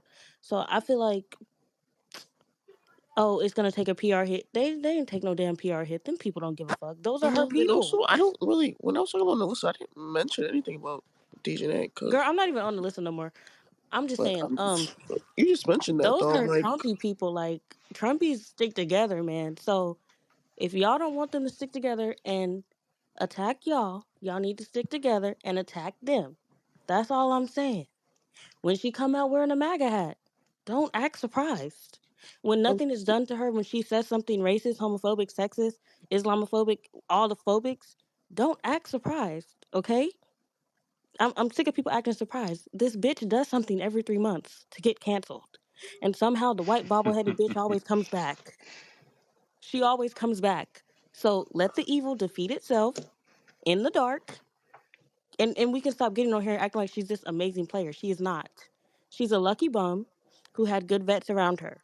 That's all she is. And I'm about to go to bed. So good night, y'all. Good night, Nicole. All right. So before I let up the next guest speaker, let me just say this about the Indiana Fever, because again, I was writing down all the free agency transactions. Um, they picked up Stephanie White as their head coach. That is definitely a check mark. I think that's awesome. I think that is a definitely a step, or at least a mile better than what Christy Sides is. Um, Granted, again, and I always say this, and I will say this for every single coach this upcoming season that is like that's going to be their first year. Um, the league is not nice to first year coaches. No matter what you do, whether you win, you lose, injury, whatever, you're always going to be the scapegoat. So for Chrissy Sides, hopefully, maybe we'll see her in the future. Maybe. Kelsey Mitchell signed a contract max. They brought her back. That's a plus. I give that a check mark. Sophie Cunningham. All right, so this was it. Sophie Cunningham. They got Sophie Cunningham and the 19th pick, but lost their 8th pick and Alyssa Smith. I thought this was a pretty solid move from the Indiana Fever. I've always said that, especially after watching Caitlin's rookie year, that they're done. I think they're done, like working in the draft in terms of like finding out pieces and the core and stuff like that. I think this Caitlin, Boston, and Mitchell little the trio that they have, you can work with this, and everything else you can get in free agency. Indiana was always a market for basketball, always such a great and popular market. They just needed something to revive that city, and Caitlin and the rest of that team, they've done that. So I think it's going to be a hot place for agents to go in free agency. Well, I think it's going to have some leverage. They're already making a whole new facilities and stuff like that to attract more people. Um, yeah, so they don't need that pick anymore. And even though they got a later pick, I think they're still fine. They're still fine with that. Getting Sophie Cunningham. Again, Nicole had a pretty awesome rant just there. A pretty awesome rant. Sophie Cunningham fits in exactly how you would want a teammate to play with Caitlin Clark. Exactly. The only thing that I'm like a little bit hesitant about is like, are they building this team kind of like what she had in Iowa, whereas Caitlin just gets the ball, everyone kind of gets out of the way a little bit, and then you just have shooters around her along with a dominating just post that's just like big. It can be great. You can win a lot of games. Hell, you might even get the first seed in a few seasons up and coming. But will that be enough to actually win a championship? That remains to be seen. So we'll see what else they do. But Sophie Cunningham is a great pickup. I mean, they need more shooters, and I don't think Katie Lou is going to get it done for them in the future. And then also Natasha Howard. I thought this was a really solid pickup too, because I've always, especially looking at how Timmy Fagbinley and Caitlin work well together, I always thought that any other player that comes to this franchise next in terms of their bigs, they have to be a mobile big. They have to be able to run the floor because you have arguably, if not the best passer in transition in the entire WNBA, and that has to work. And Natasha Howard, even though she is a little bit older, she can run the floor better than most bigs. Most definitely. She can hit the outside shot, so she can play anywhere out there on the floor. I think it's a solid pickup, and she's defensive too. I don't count, again, as a Wings fan, I don't count what happened last season with us having like the worst defensive rating in history. I don't blame her, right? I don't blame a lot of those players. I think that was just a coaching malpractice. So, again, I think that's a really solid freaking pickup. But let's listen to our guest speaker, Sean Bill. Welcome back. What's up? What's up? I just wanted to comment on the fever situation. Oh yeah, please. I th- yeah, like I think to me, I think the best move they made outside of getting the coach they have, I think the best move they made was the Natasha Howard signing. I know she's on the wrong side of 30, but where they were at defensively, ho- I, hopefully the only way you can go is up. As far as a title contender, I still don't see them as a title contender just yet, and that's only because I gotta see them. I gotta see them stop somebody. That that's the thing. Like I don't think having Natasha Howard as like your quote unquote defensive anchor in 2025 is gonna put you over the top to win a championship. So I think they definitely need to make more moves to Mm. like shore up that defense. But offensively, and I'm saying this as a Liberty fan, offensively, they're gonna be a headache. They're definitely gonna be a headache to deal with offensively. I agree. Like, I agree with you what you're saying. Like, I'm still worried about them defensively. I also do think they need a a backup guard, like a backup They point guard, do. They really because do. he cannot be playing like 40 minutes a game. Like it's just Yeah, that's that's true. not that's just I not really think work. She's gonna be tired. Like that's just not what's gonna happen. yeah, and I think a lot of the times last year they got too reliant on Caitlin Clark. And as amazing as she is, this is the WNBA. She's not gonna have it every night. So I think, especially in the playoffs, where they allow people to get a little more physical, we kind of saw some things. So I definitely think they need a backup point guard, preferably a veteran. But yeah, they got to learn how to stop somebody. If they don't learn how to stop somebody, and hopefully Stephanie White, can implement something to get them some type of help. But if they don't learn how to stop somebody, they're just gonna be a really good team that it's just there. This might be controversial, but Do it. We love it. I'm still not sold on Kelsey Mitchell and Caitlin Clark backcourt. And not like offensively, yes, like that's amazing. But like in the in when you're in the playoffs, when you're trying to win a championship, having two guards that are negative defenders, I just that's I agree with you. I don't know. I don't I I I agree. need to believe it. Like Like I have to see it yeah, to believe. So I I agree. Like I said, I'm a Liberty fan.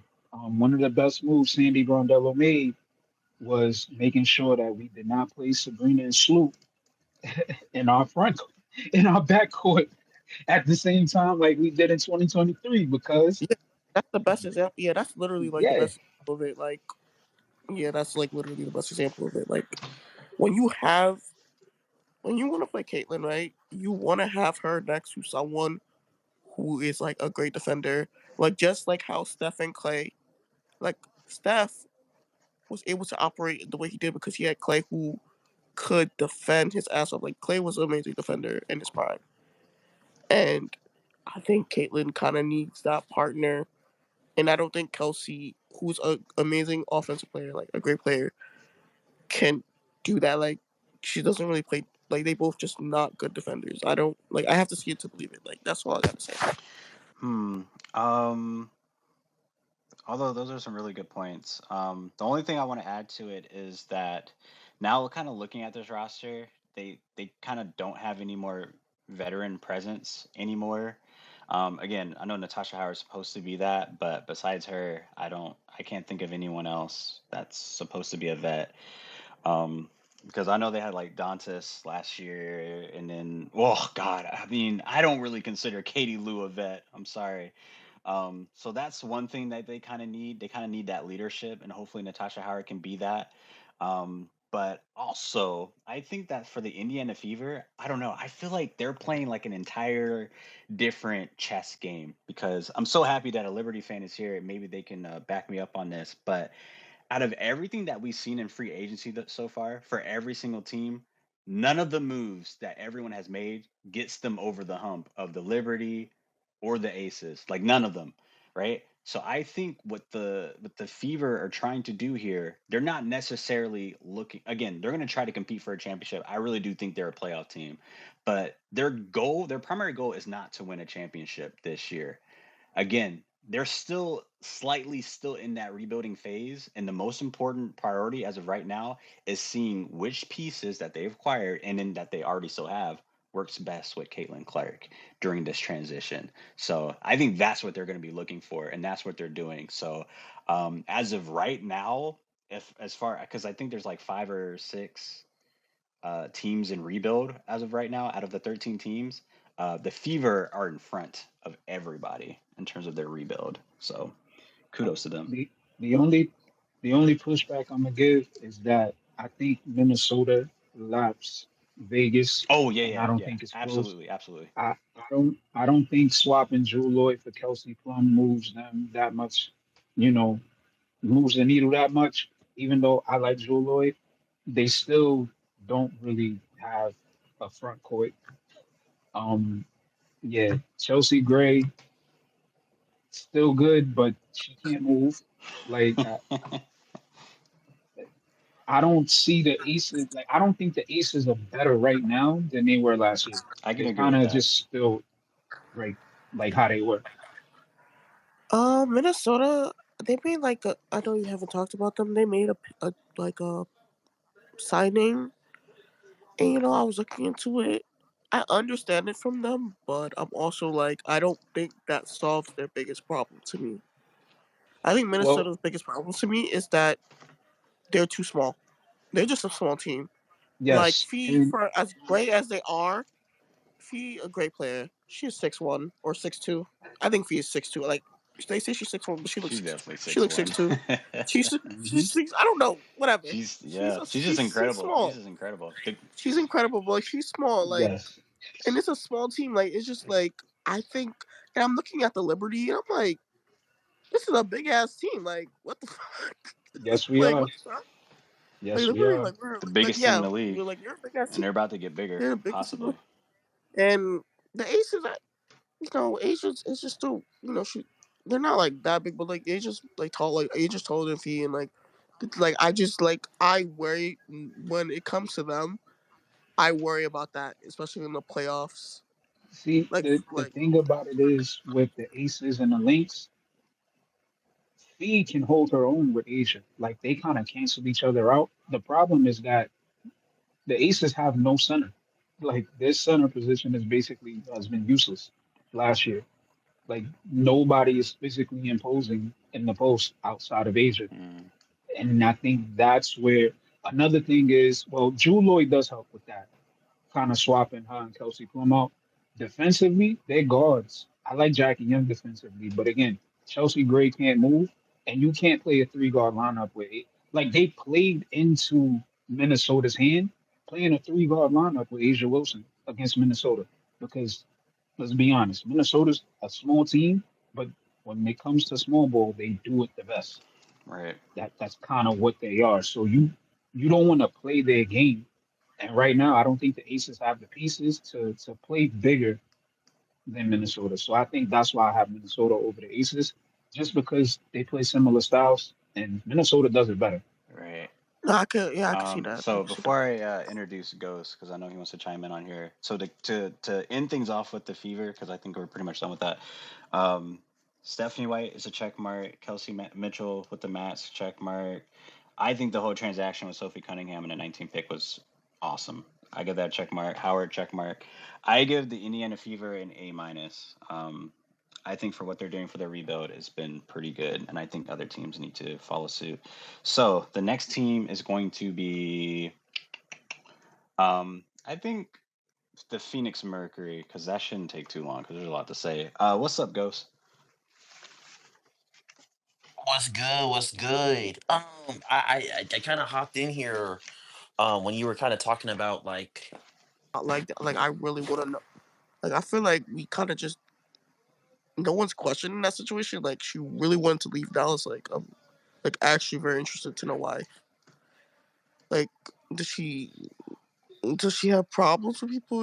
Did she feel like did she like what was the issues with the organization? Like I'm like just kind of interested in what Um, or what people think Satou's why people think Satou's leaving. Like, do you know anything about that? so I can tell you, I don't think Satsu disliked anybody on the team.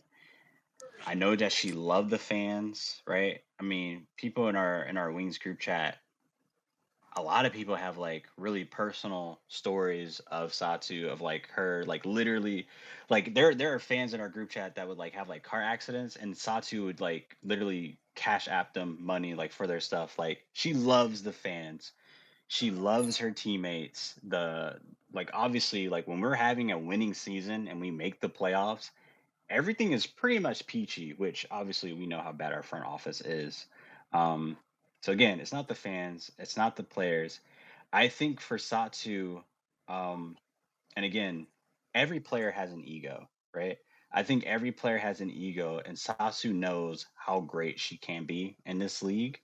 And I think there's just a little bit of impatientness that was going on in the Dallas Wings, or how she felt about Dallas Wings, of like moving to a whole new arena, having the resources that we should have and just more eyes on just the team, let alone like herself, but also just the team, right?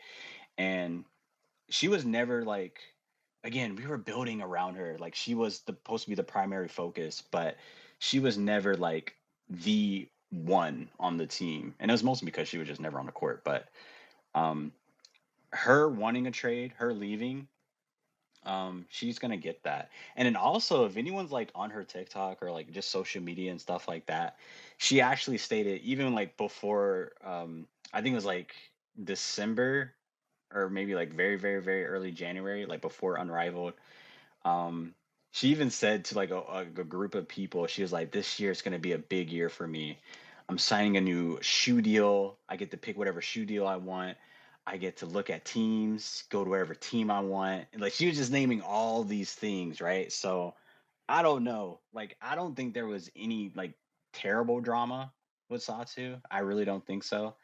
Because she's just I don't think she's like that kind of like a person to have like drama with people. Now, granted, she like in the midst of games, like people hate playing against her because she like cusses out people in German. But everyone loves Satu. There's nothing but positive vibes with Satu. So I would imagine it's just for to better her career and to be the face of the team.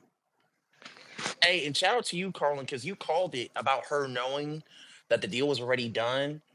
Because I feel like her posting all that shit on Instagram and reposting that as soon as she did, damn near confirmed what you were saying. Like, but Wow. she knew the deal. You know what I mean? Like at least the destination, maybe not the deal, but I thought that was kind of funny too. Yeah. Yeah, it's all very interesting with Satu. I can't wait to watch her this season because I know. I think Phoenix fans are just going to be looking at her level on the court and like if she can stay on the court. But I'm going to just be looking at what type of player she is to Phoenix, because to be honest, her tenure in Dallas, she's not a leader. Like she's like not that kind of a vocal person. She can lead by example. Like when she's playing great, everyone's playing great, right? She can lead by example that way. But I don't know. Like actually, you know what? That's actually a really good question. And I wish more Mercury fans would come up on the space and give their thoughts on what are they expecting out of Satu as a franchise player. Because I would imagine as a franchise player, right? Because I like to think of like the Sabrina Ionescu's, the Aja Wilsons, the get like other players, the like the Candace Parkers. Um, you're looking for a player who's not only the best player on the court, but off the court to their teammates, that sacrifice things for their teammates. That it's just the living example on how to be a leader. Satsu was never that. She's just never that, and that's like not a knock on her. That's just some players. Majority of players that come into this league, or just like athletes in general, are not that. It's just like something that's just in you. It's not something that can be taught. So yeah, I mean, I knew she wasn't that. Like when I fucking saw her at Vegas, literally in the middle of a in the crowd watching the game, while my wings are like just fucking in shambles in a locker room. I saw that when she was at the beach sipping on pina coladas, where we're getting blown out by the 0-9 Mystics.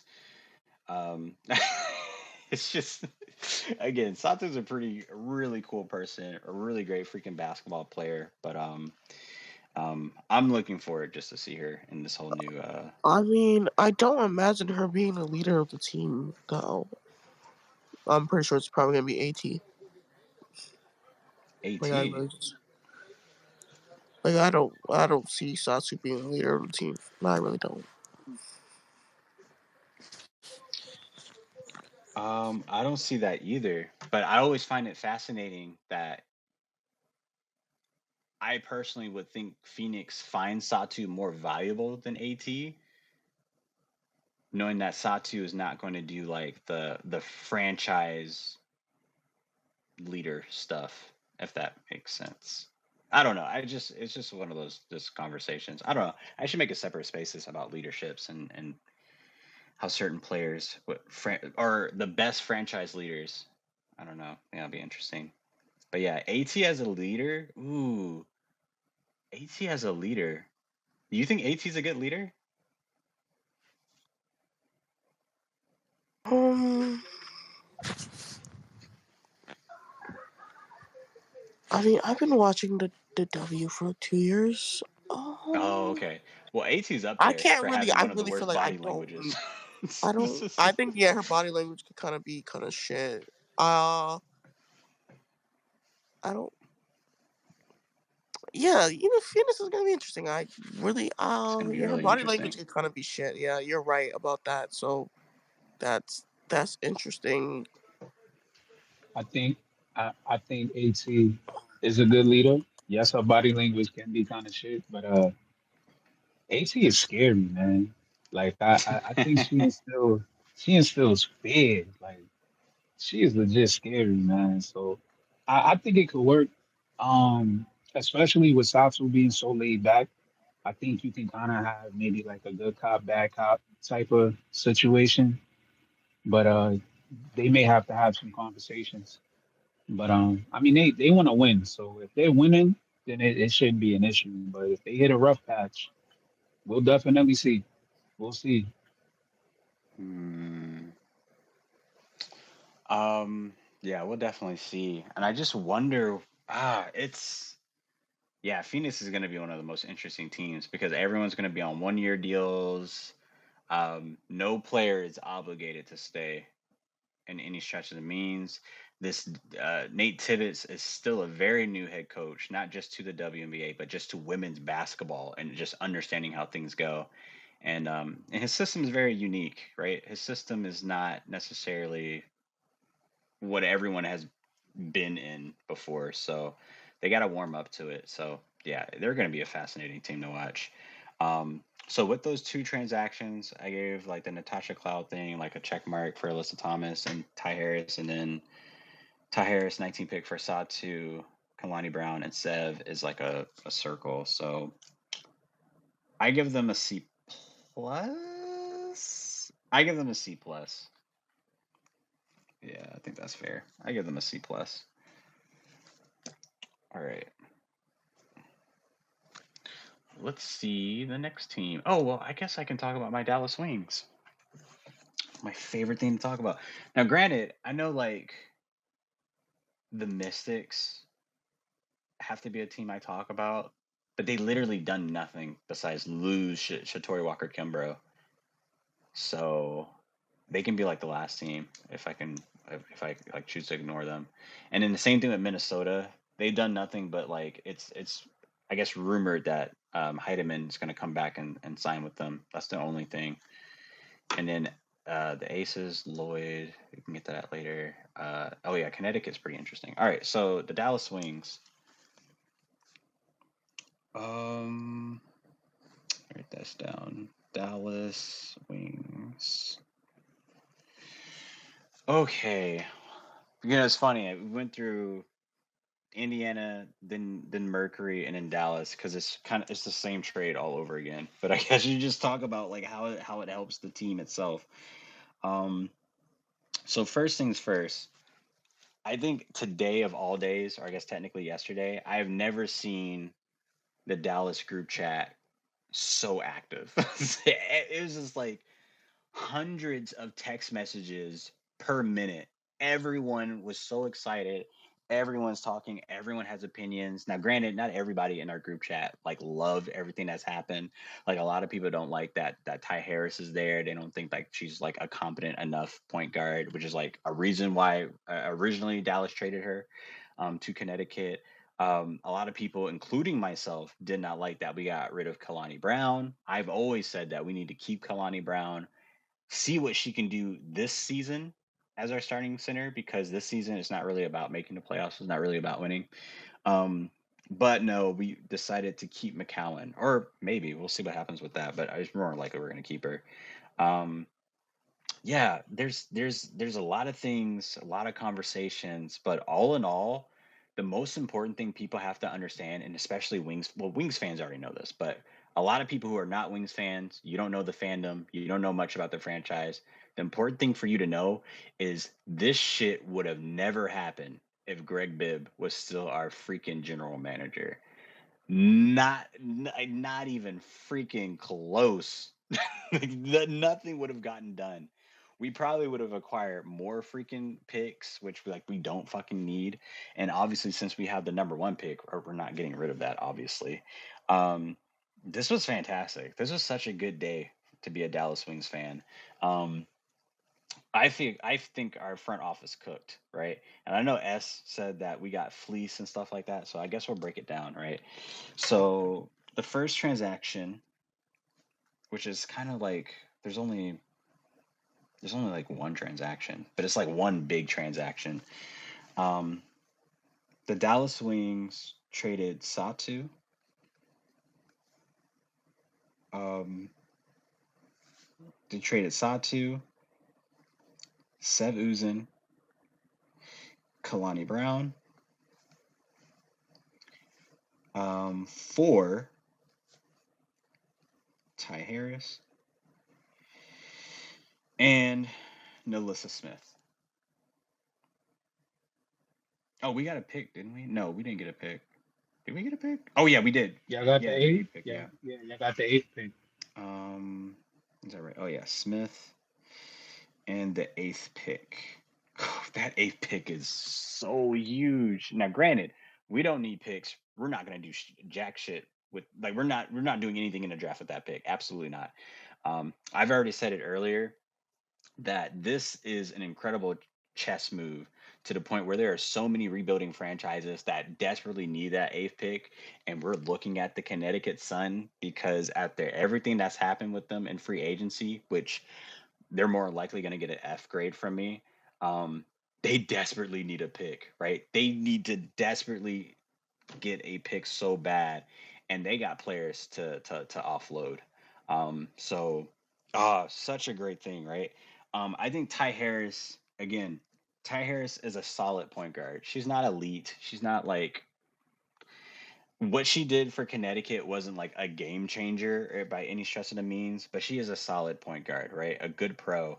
And for any Wings fans out there, now is the time to watch Athletes Unlimited because we have a lot of Dallas Wings players that are going to be there. Ty Harris, Maddie Zegras, I think there's somebody else. So a great way to study. So I'm going to be watching Ty Harris to see how much in shape she is, how much better she's improved. Um, she's going to be a super solid backup to Paige Beckers. Super solid. Um, I love that. Um, I think I would have rather had a more veteran point guard to like teach Paige, but that's okay. Like I'm not mad at that at all. Now Nalissa Smith, this is the biggest thing, right? This is the biggest thing. And then I'm gonna go back to like the point S made, because again, I like to like combat it and just talk about it. Because S, you were saying that, Nalissa Smith or Kalani Brown. Kalani Brown's a better player. Nalissa Smith's really bad defensively, this, that, and the third, all this stuff, right? Um, I said you that. Yeah, I yeah. said that. You compare Nalissa Smith to Kalani Brown, it's almost like night and day, to be honest. Like, granted, yes, Nalissa Smith is pretty damn bad defensively, but that's okay, right? And even then, right, when we were saying bad defensively, it needs context. In terms of post defense, one on one perimeter defense, yeah, she's pretty bad. But a lot of people forget that rebounding is also a part of defense. And she can arguably do that better than almost anyone she matches up with, right? Um, Now, granted, I mean, not last season because her mind was freaking out of it, but her rookie season, sophomore season, she was out rebounding everybody. So I think that's very important. I think that's really crucial to talk about with Nalissa Smith. Even the things that she said today in social media, like on her IG posts, even like her interactions on Twitter with Arike, she seems so freaking excited to just be a part of a new franchise, just a new home, to just do new things. And I love that. I love it when players have like a whole new energy and they treat it as if it's day one, first day of school, and they're just so excited about it. Um, I'm gonna love this new era for Nalissa Smith. I absolutely love it. I think she's gonna fit in just fine here. As far as like thinking, is she gonna be the starting power forward for us?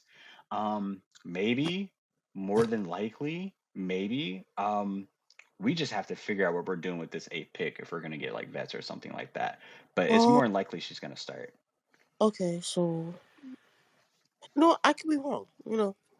This could be a galaxy like light years move, and like Kurt saw it and I didn't. But as of right now, or just today, I don't think it's a lateral move.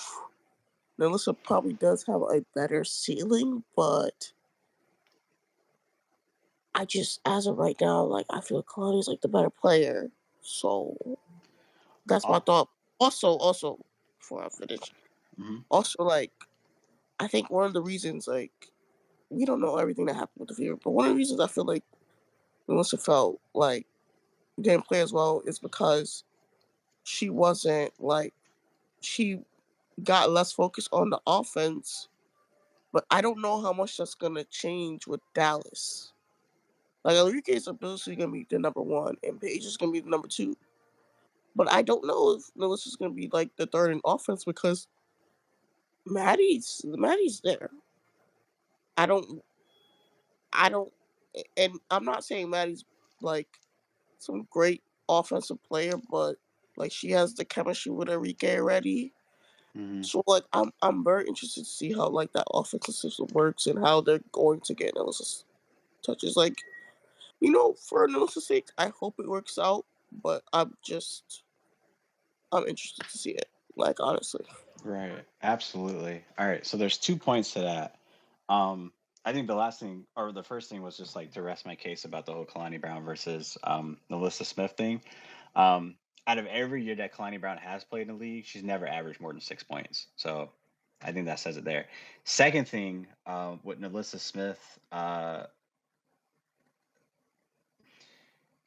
obviously last year we saw that when a coach tells her that she is useless, you're out of the system, you're like the last priority, mentally she takes herself out of games, she gives up. We saw that.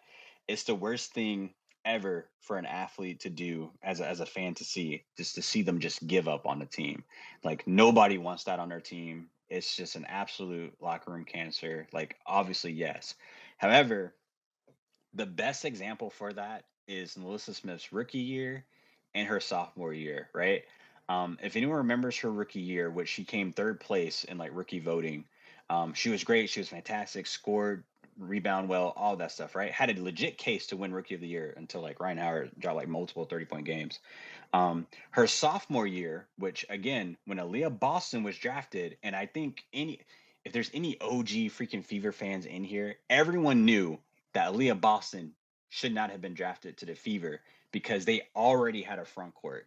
They literally already drafted a front court that was lottery picks, but instead they just drafted Aaliyah anyway. So when they drafted her, at this point, Christy Sides told Melissa Smith, your priority has changed, right? You're no longer the first scoring option, which she was in her rookie year. It's going to be Boston, right? It's going to be Mitchell. Um, and still, with knowing that, she was still there for her team. She still gave 100% effort. So I think even with the Dallas Wings, that knowing that Enrique is going to be their first priority, then Paige, and then X, Y, and Z, um, this new situation she's going to be excited about, and I think she's willing to do whatever she can for the team, because I feel like when you're a player that has a reputation, and again, it's the start of a reputation, because last season was really bad for Melissa. If you want to prove your team that you are a team player and you don't give up on just any team you go on, you're willing to take any role you get, right? You're willing to take any role you get as long as it's like respectful to you and how you play the game and what you're like really good at on the floor. So I think she'll be fine. I think she'll be absolutely fantastic with that. So I'm looking forward to it.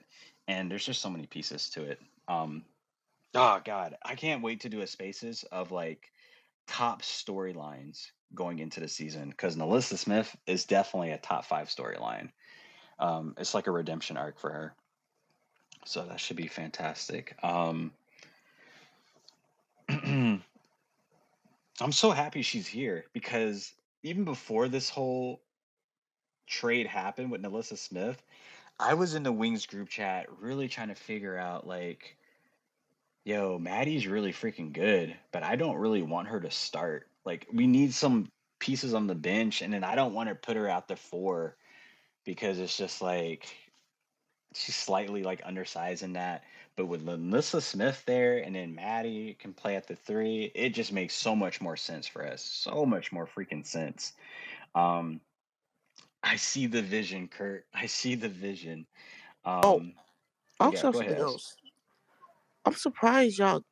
What are y'all gonna do with Tiara? Like, out of the Great what are question. I'm so surprised about the Kalani and Tiara? Because I always thought y'all was gonna keep Kalani and not Tiara. Like, I thought that's what I thought was gonna happen. So I was like, hmm, Yeah. that's interesting to me. Yeah, great question. I think personally, again, winning is not like the priority for the Wings going into next season. And a lot of it is just looking at our head coach, listening to him, building that culture, instilling all that in Paige. Next priority is Paige, have her be acclimated to the league, physicality, all that good stuff, right? Once you figure out the culture, once you figure all that, the wins will come in time, right? That happens for every franchise that's trying to get over the hump. Um, as far as McCowan and where she fits in all that, everyone, majority of people in our group chat, we were ready to move on with her. We're tired of her literally going back and forth with our coaches, like on the bench, tired of her getting technicals, getting ejected, just not just being a team player, just giving up. She's also another player too, right? When we talk about like Melissa Smith giving up last year, McCowan gave up last year. She gives up every time she does not get the ball, which is fucking crazy.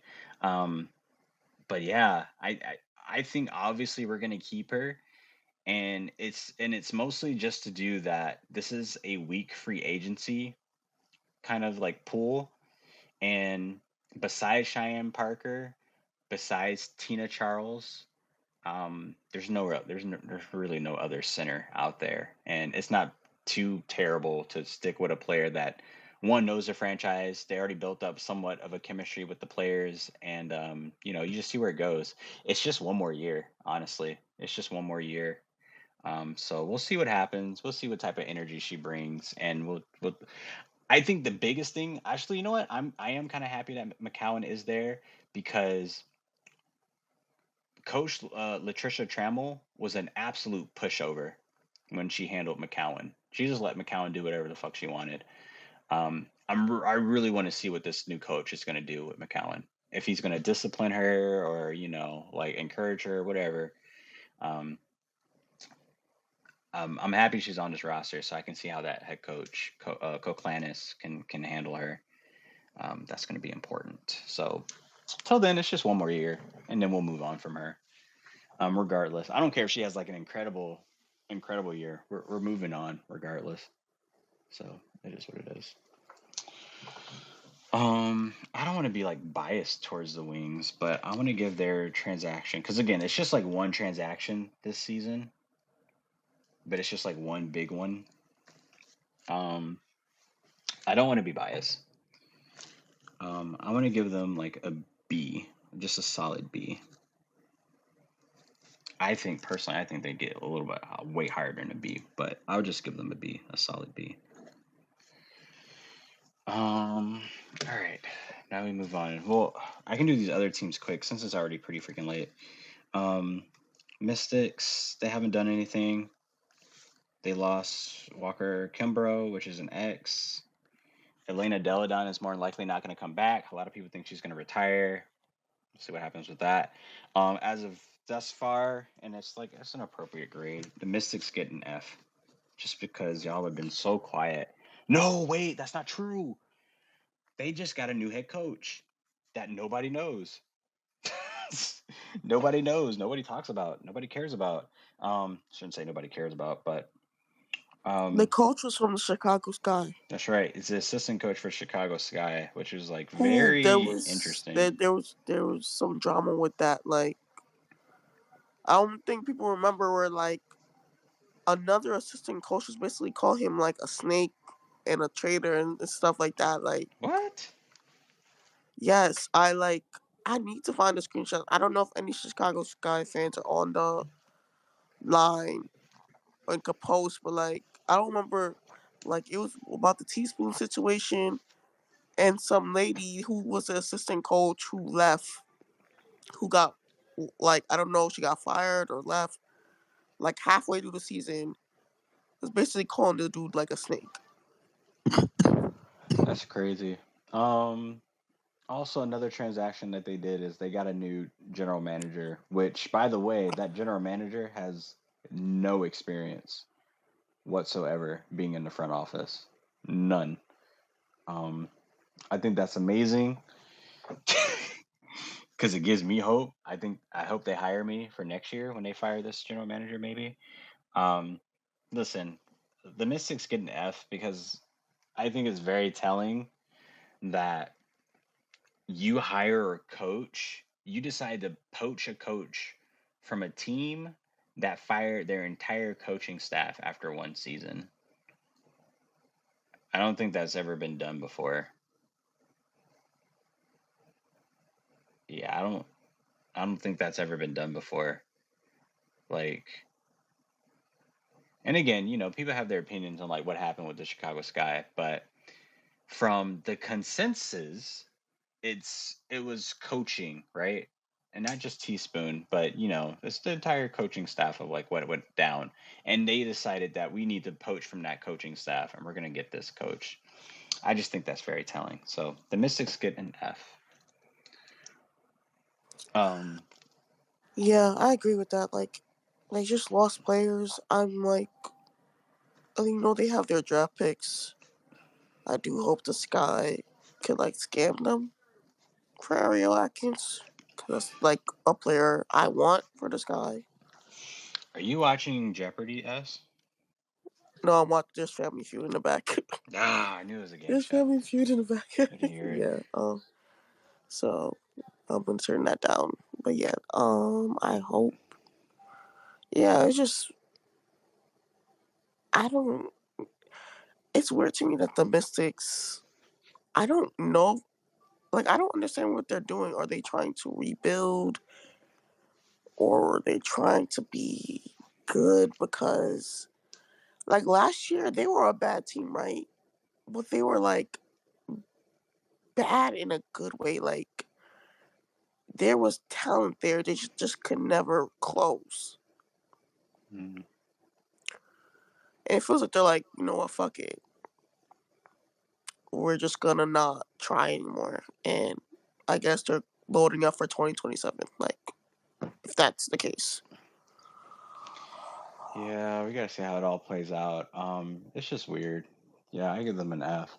The next team is Minnesota Lynx. This is also like they haven't really done anything. It's supposed to be like rumored, but it's like it's gonna happen. That High Daman is coming back to sign an extension, which is pretty solid. I think that's awesome. Um, I really do think that's awesome. I'm gonna give them a D, just simply because it's early. They haven't really done much, and we all know that the biggest transaction that they need to do is to sign Tina Charles or Cheyenne Parker at that 5 slot, which is expected to happen. So yeah, Minnesota Lynx, you get a D. It's it's gonna be tough though. I mean, they don't really have any money. They're like at the bottom of the league in cap space. Um, Let me see because I want to know what Tina Charles's contract was last year if she took a I pay think she was cut. getting 130. I was looking at the free agents list, and I think she was getting like 130, which is kind of crazy considering she's Yeah. Tina Charles. So she could take a pay cut to make that work. I mean, I would imagine she would because she's literally only playing just to win a championship right now. We've seen her take contract divorce on like the on the Mercury, just hop onto the Storm, and then from the Storm go to Atlanta just to win a championship. So yeah, it wouldn't be too crazy. Let's see. All right, as this is loading up, just looking at the cap space. Um, Tina Charles. Yeah. So if she got 130, the Minnesota Lynx max cap space is only 400,000.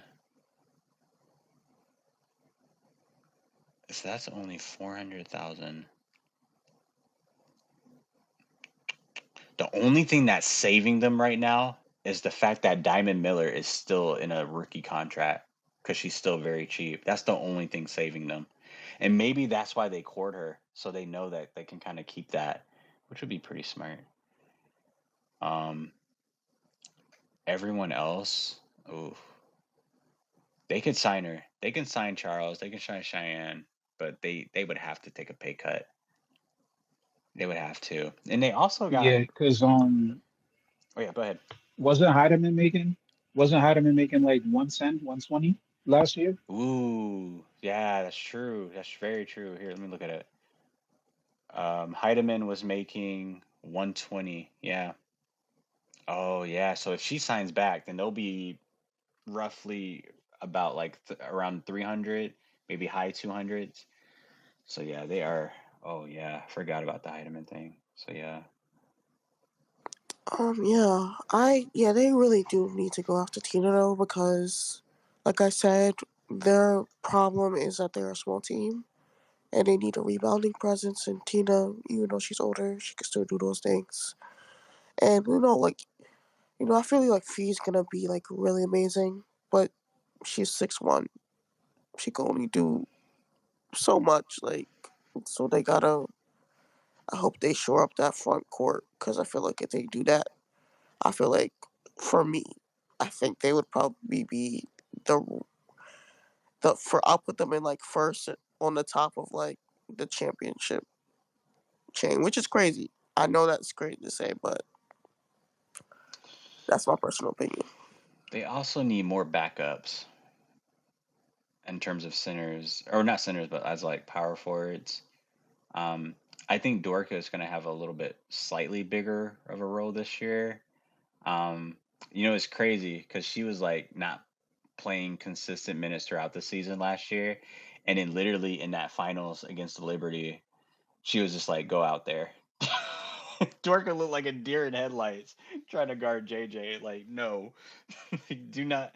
She was just not prepared for that at all, and I don't know. Maybe Cheryl Reeve is just They, like, I will not put you in that situation again. We'll prepare you during the middle of the season. I mean, they still do have a list of PD as well, so maybe they're looking to give them maybe more extended backup minutes. But I'm so happy you said that because in 3 days, I think 3 days, Alyssa Peely plays in Athletes Unlimited, and I'm going to be watching, and I'm sure Cheryl Reeve or somebody in that Lynx coaching staff, they're going to be there. They're going to be there during those games to see how she plays and all that stuff. So that's going to be huge. That's going to be crucial. So yeah, Lynx get a D, but that's just because they haven't really done much.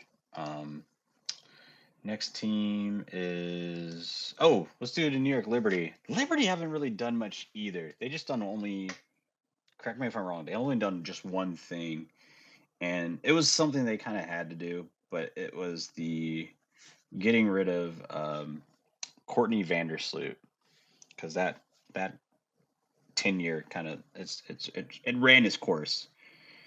Um, I feel like that was great for both parties, so I'll give a check mark to that. yeah, Vandersloot. only other thing we've done is Core Stewie, but we know Stewie's returning. She's Yeah. probably gonna do what she did last year and let Jonathan Cole do what he does, and then sign at the end of everything. Oh wait, there was another transaction too. So it's course Stewie, and then y'all also gave Ivana Doinkic a training ship or training contract, which I don't know what y'all trying to do with that, but y'all did it. Hey man, Jonathan Cole, he loves his international players. So He does. Oh my what can goodness. I say? Everyone needs to take suit. Like literally, everyone in every single front office besides the Liberty needs to be fired for just not knowing who Phoebich was overseas.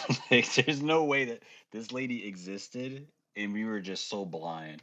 Again, I know like the Chicago Sky picked her up at first, but I think the way basketball was kind of played, a few years ago was just like a little bit different. So obviously she wouldn't fit, but teams got to do better internationally. Like just scouting, got to do better. Nah, she she said no one even checked on her. Yeah. So like they drafted her, they traded her. No, I think the Sparks drafted her, traded her rights to the Sky. Then we ended up with her rights, and she was like, we were the only ones to even call it. Like no one called her. Like no one said anything to her. They just drafted her, didn't contact her, didn't go see her play, nothing. Yeah. People got to do better. James Wade's going to hell, but besides that, yeah, I hope Delivery makes some moves because I feel like if you guys know, if you watch, just watch a sports, a championship team, you're not really supposed to stay complacent. You're supposed to keep trying to get better because other teams are trying to get better to beat you. Like they're trying to look at you, they see your roster, I'm like, oh, we have to beat that roster. So, I think if I I mean, something I would want the Liberty to do is on a low, try to get Natasha Cloud. Like literally, I think Um, that's probably I look for me. the I think Sabrina isn't really a point guard. She's not. oh, I So I love don't point think guard Sabrina. I don't. yeah, I nah, wait. Let me. Wait, point guard Sabrina's gonna be the one. I don't. Sabrina's okay. I think Sabrina at point guard works, but it doesn't work all the time, and it's not something I would want her to do all the time. Like, I'm not interested in that. So I think having Cloud play point guard with her would be good, especially because Cloud is a good defender. Plus Laney, who's is getting older, I would probably put her on the bench and make her the sixth man. I know that might hurt, but I think that could work, and I think it would be like an interesting roster move. That's my opinion. What? Well, we would have to give up something I because mean, Cloud is we would making probably. like I mean, 200. Connecticut needs picks, so you might have to give They up ain't giving up a seven. seven pick for something else, and maybe like one of the. You Well, said y'all can have the 2030 pick. yeah, that like if that was the case, then I mean we basically had Sato in the bag, but from what they're saying, we didn't want to give up much with Natasha I Cloud, mean, that's the easier haul. That's the being easier haul. And Connecticut's probably more desperate because they don't have. They don't. I mean, Did they get a pick? They got a pick, right? they got 13, Yeah. So if I'm not I think they mistaken. probably would want picks from the draft if they're trying to rebuild their whole roster. Oh no, yeah, the Liberty have the I think they have the seventh pick. Yeah, the Seventh. seventh Liberty pick. have some picks. We have the Mercury's Yeah. pick. Yeah, we have the Mercury's pick. So they win again. Um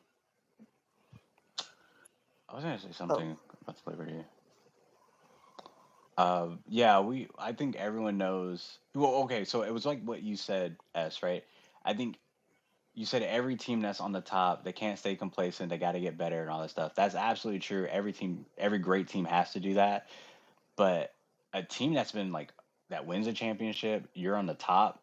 It's very hard to look at yourself and figure out your weaknesses when other teams are just like not adjusting to you, or like they're trying to, but they're still not doing that, right?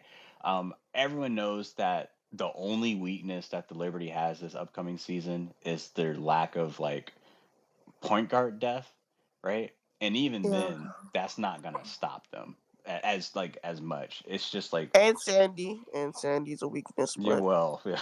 that's a whole other story. Sandy's definitely a weakness in my opinion. Hey, if Sandy can get it done Hey, once, she can do it again. I admit, but I mean, I wonder what they're gonna do with Rebecca Gardner. That's interesting. Yeah, that's an Um, experiment. Yeah, that's an experiment.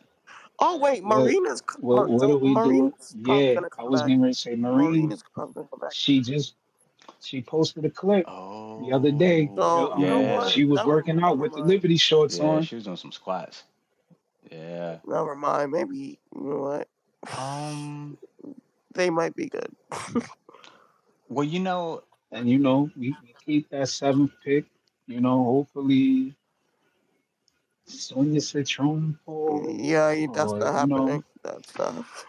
I know it's not happening. She's probably going like third, but um, uh, Sean, let me ask you, um, as a Liberty fan, like let's just say you're the GM.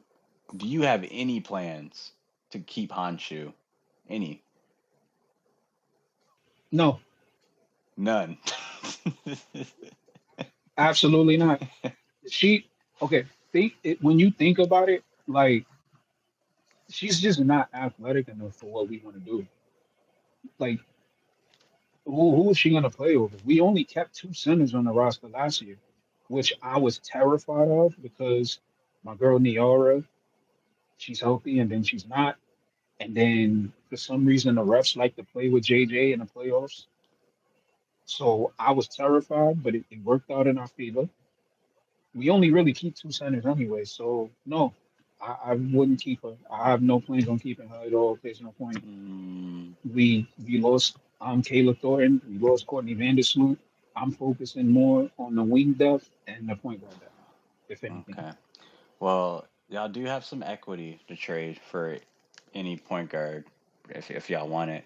Um, I think the biggest thing that a lot of people who are not Liberty fans, if they don't follow the Liberty, a lot of things that they forget is that the Liberty have like they can offer a max to somebody out there, so they have money, right? It's a very interesting Yep, situation. almost Yeah, 700,000. it's a very interesting situation. But the thing is, I think they would have to do it in a trade. They have to give something up in order to get it because the rest of the point guards in free agency, you could pay them that much, but they're not really. None of them are elite like that. Like the only guards that are left is Erica Wheeler, which we'll see what happens with her. They just already announced Odyssey Sims a few hours ago that she's gonna stay in with the Sparks. There's Ari McDonald that's not sure where she wants to go, if she wants to stay with the Sparks or go somewhere else. And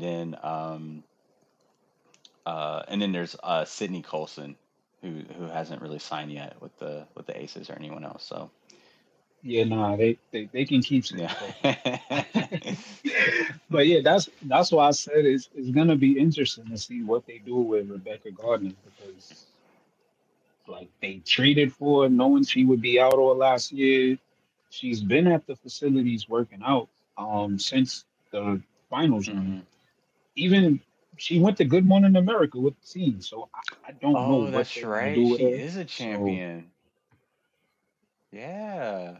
so yeah, it's interesting. We just talked about Marine, Oh. which Marine really isn't a point guard, but Do hey we man, know if if we're getting more one-legged three-pointers in the Barclays, I'm not complaining at yeah, all. Sabrina hit one tonight. Do we know if because obviously Gardner was like on the roster, but because she was injured, she was like kind of like off the permanent roster. So she still got a championship. She still has a ring. She'll be their ring night. I wonder if that goes Yeah. for the other players. Like, well, no, I guess not. Like players you own the rights to. I guess not. I was thinking like I don't know. No, I don't think any of them get a ring. I think she does because she was injured, but the rest of them, they opted to stay overseas. So Yeah. I think it was a little different. Okay. All right. As for the Liberty, they're not done. They're definitely not done yet. But they get. Oh, my bad, Ghost. I didn't see you. I'm giving them a C plus. Because it's just the Doinkage contract, training contract. They got rid of Sloot, which freed up a lot of money, and then Stewie Cord. Nothing too crazy, so they're gearing up for something. So I'll give them a C plus. What's up, Ghost? What's good? What's good? I also want to credit out the Dallas Wings and Kurt Miller for not doing any business with the New York Liberty when they very much could have. So, um, A plus for the Wings. Basically, Don't credit them. Don't credit them. You gotta credit Jonathan Cole because he's the one who didn't want to give up too much for Satou.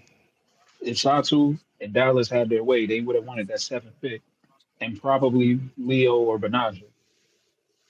And Sato wanted to be in New York. That was more of a New York Bro, we thing would give than it you was a half of Dallas our thing. roster for Leo. Yeah, like our GM just basically he was like, nah, I'm not doing all that. You think Dallas at one point did ask for Leo though? Or I thought it like because at this point I feel like it's an Come on. unspoken rule. You don't act like I don't know. I feel like she's kind of known as like an untouchable in a way. I mean, and look, if I'm getting rid of my best player, I'm asking for a young, up and coming. Like, yeah, That's I would true. have. Cause Yeah. you know for a fact they're not. I mean, Stewie, Sabrina, JJ. Come on, that goes without saying. So it probably was either Benaja is 31, or Leo 24 on a rookie deal. More controllable. Benaja, you only get 1 year of. It. Of course they would. It made too much sense. But yeah, when the asking price got too high, that's when we kind of were out of it. Because remember, like 2 days ago, we were the front runner. Mm. So, You are you a Liberty fan, which I still, Sean? yes, I am. Okay. Which I still think, everybody's a free agent next year. The way our GM has it set up, um, Sabrina, Stewie, JJ, Benaja, all free agents next year when the new CBA hits. We could probably still end up with Satu anyway. So Does we'll that see. mean does that mean we're not going to see anybody like sign like in the middle of the season this year? Like ever? Oh, that's Because a good like some question. so yeah, like some Yes. players do that. Like I remember like when like the last deal Sabrina made, it was like in the middle of the season they gave her like that extension. Yeah, not with the new extension. That's why we if you notice, that's why all of Stewie's deals have been short, and we gave JJ and Benaja the extension that run through the end of this Hmm. season. Everybody is gearing up for next year. Even with the draft, they're saying like some of the girls who would be eligible this year may go back to school, so they have the 4 years under the new CBA. Yeah. So a lot is going on with that. But yeah, still got all our picks. So, you know, hopefully Marquisha Davis takes another leap.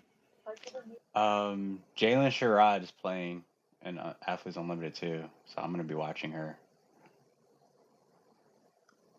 She should be solid. Um, so yeah, that's the New York Liberty. They get a C plus. What other teams is there?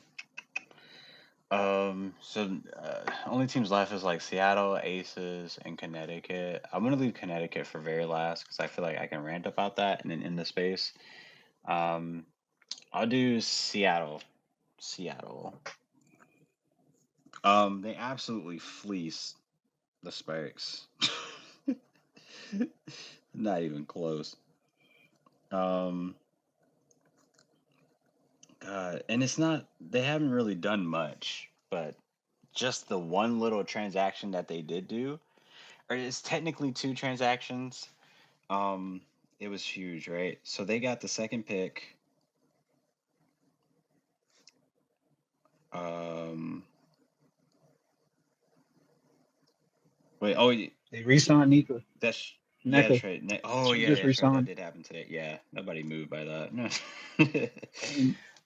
And they cored Gabby Williams, but we don't know what's gonna happen with that because if I'm not mistaken, last year she said she would only sign with a team if they promised not to court her, and they cored her anyway. So we'll see what happens with that. All right, so they got the second pick and they got rid of Jewel Lloyd. So that's a check because obviously everything that's been going on with the Jewel Lloyd is very nasty, very toxic. Um, Normally, when something like that happens and you have to trade an individual, normally you don't get that kind of equity back. You're just like looking to get them off the team. So kudos to that front office for doing that. I don't know why the Sparks would sign off on that. NECA signs another year. This is really cool. NECA's still an amazing player, great player, all WNBA type player. Um, it's still nothing that gets them over like New York or Minnesota or stuff like that. But it's solid. The only thing that I really do have a problem with is their core is good, right? It's like it's Ezzy, Skylar, NECA, Jordan Horston, but their two primary players, right, of Skylar Diggins and NECA are just so much older, right? Um, I feel like in about 2 years, if not 1 year, they're both going to be entering like the twilight stages of their career, which is kind of like it's kind of scary to kind of think like where do we go after this, right? Because again, they got a lot more moves to make, but it doesn't get them over the hump. Them getting this second pick, it changes everything, right? I don't think a lot of teams know how to draft anymore. They don't know what that draft board is going to look like. Um, it's just a huge shakeup. I don't know if the Storm are going to get a player that can help right now, or they're going to get a player that's just like to help in the future and just like the big up. Um, I know a lot of people say they're going to draft Olivia Miles just so she can learn under Skylar, and that will be your point guard of the future. Or some people are thinking like, no, we're going to get a player like right now that can start and help out. Maybe a player like uh, I don't know, just a shooter, like someone like well, no, there's no way they would get Anissa Morrow because I already have Horston. It's just unpredictable what they're gonna do. Completely unpredictable. Hell, they might even get like, I mean, depending on what they do with Gabby, they could get Citron. They very well could. I don't know. Ah, man, that's scary. But yeah, that second pick changes everything. NECA getting signed, that's a check mark. Um. I mean, let's not forget about Yuru too in that deal because Oh yeah, that's Yuru, right. Yeah, Lee Yuru. like that front court is nuts, They got Lee nuts. Yuru, and then they also said that Mercedes Russell's is not going to sign back with them. That front court is Ezzy McAgore, NECA, and then Lee Yuru on the bench. Isn't that crazy? That like to Yeah, me, that's That is they sick. got come on. size. They definitely got size. And then you got Jordan I, Horston. I don't think they, I don't think they solved their biggest issue though. Because remember, they didn't they have the number one defense in the league last year? Yeah, something like that. The problem was that they were brick masons. They couldn't shoot. Yeah. Ooh, yeah. And they still don't have a shooting guard. Well, I do think Seattle's going to be one of the teams once the day starts today. I mean, with free agency, that they're going to be a little bit more aggressive since they're one of the teams with the most cap room. So I would expect them to start signing people.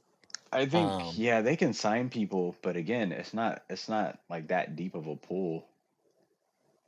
oh yeah, let me ask you this: how if Kennedy Carter signs with Seattle, Oh does yeah, that Kennedy.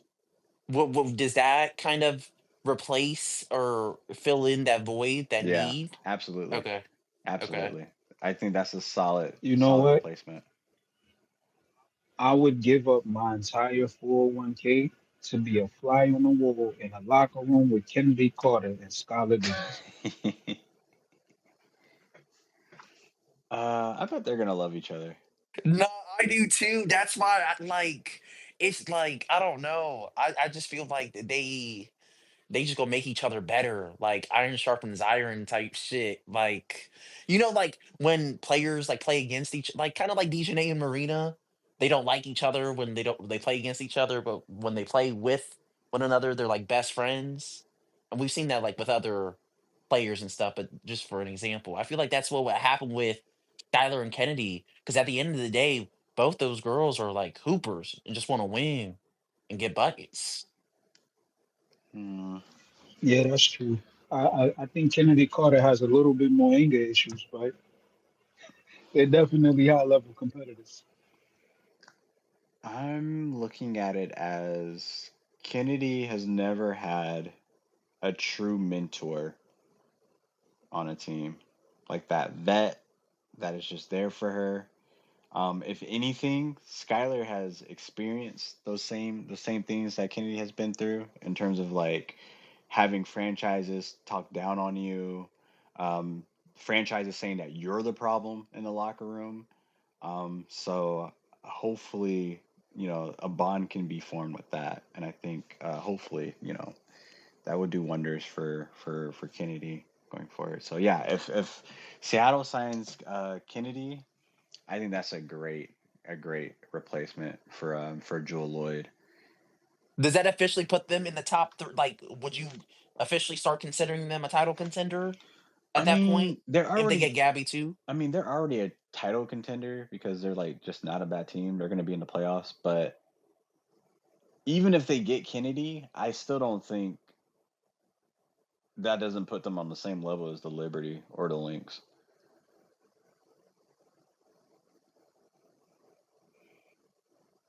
Okay, okay, okay, Yeah, I don't okay, know.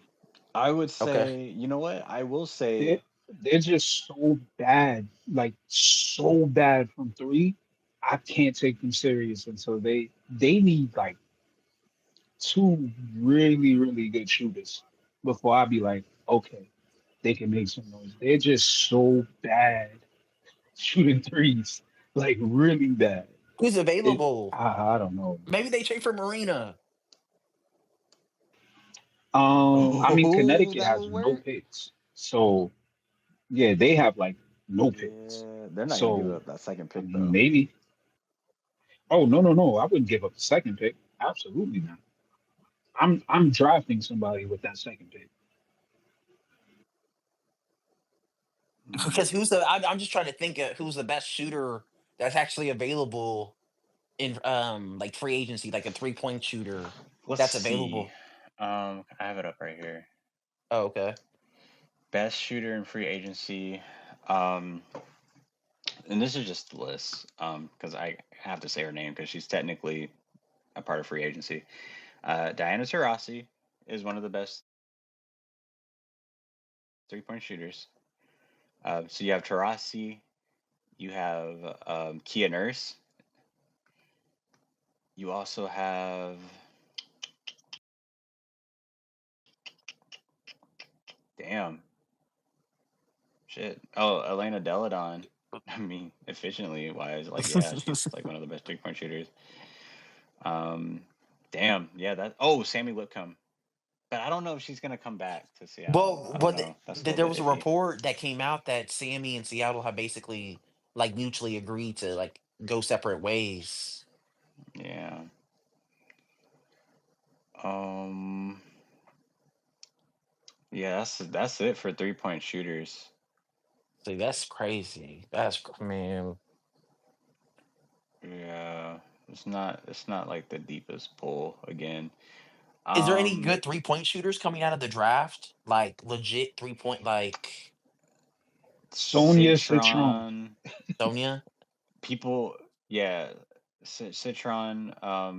People don't really think AZ Fudd's gonna come out this year, but she's also like a really good, terrific shooter. Um, Sellers, I think Sellers is a shooter. Um, Plays in Maryland.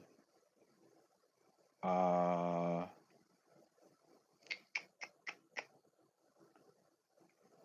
yeah, that's pretty much it.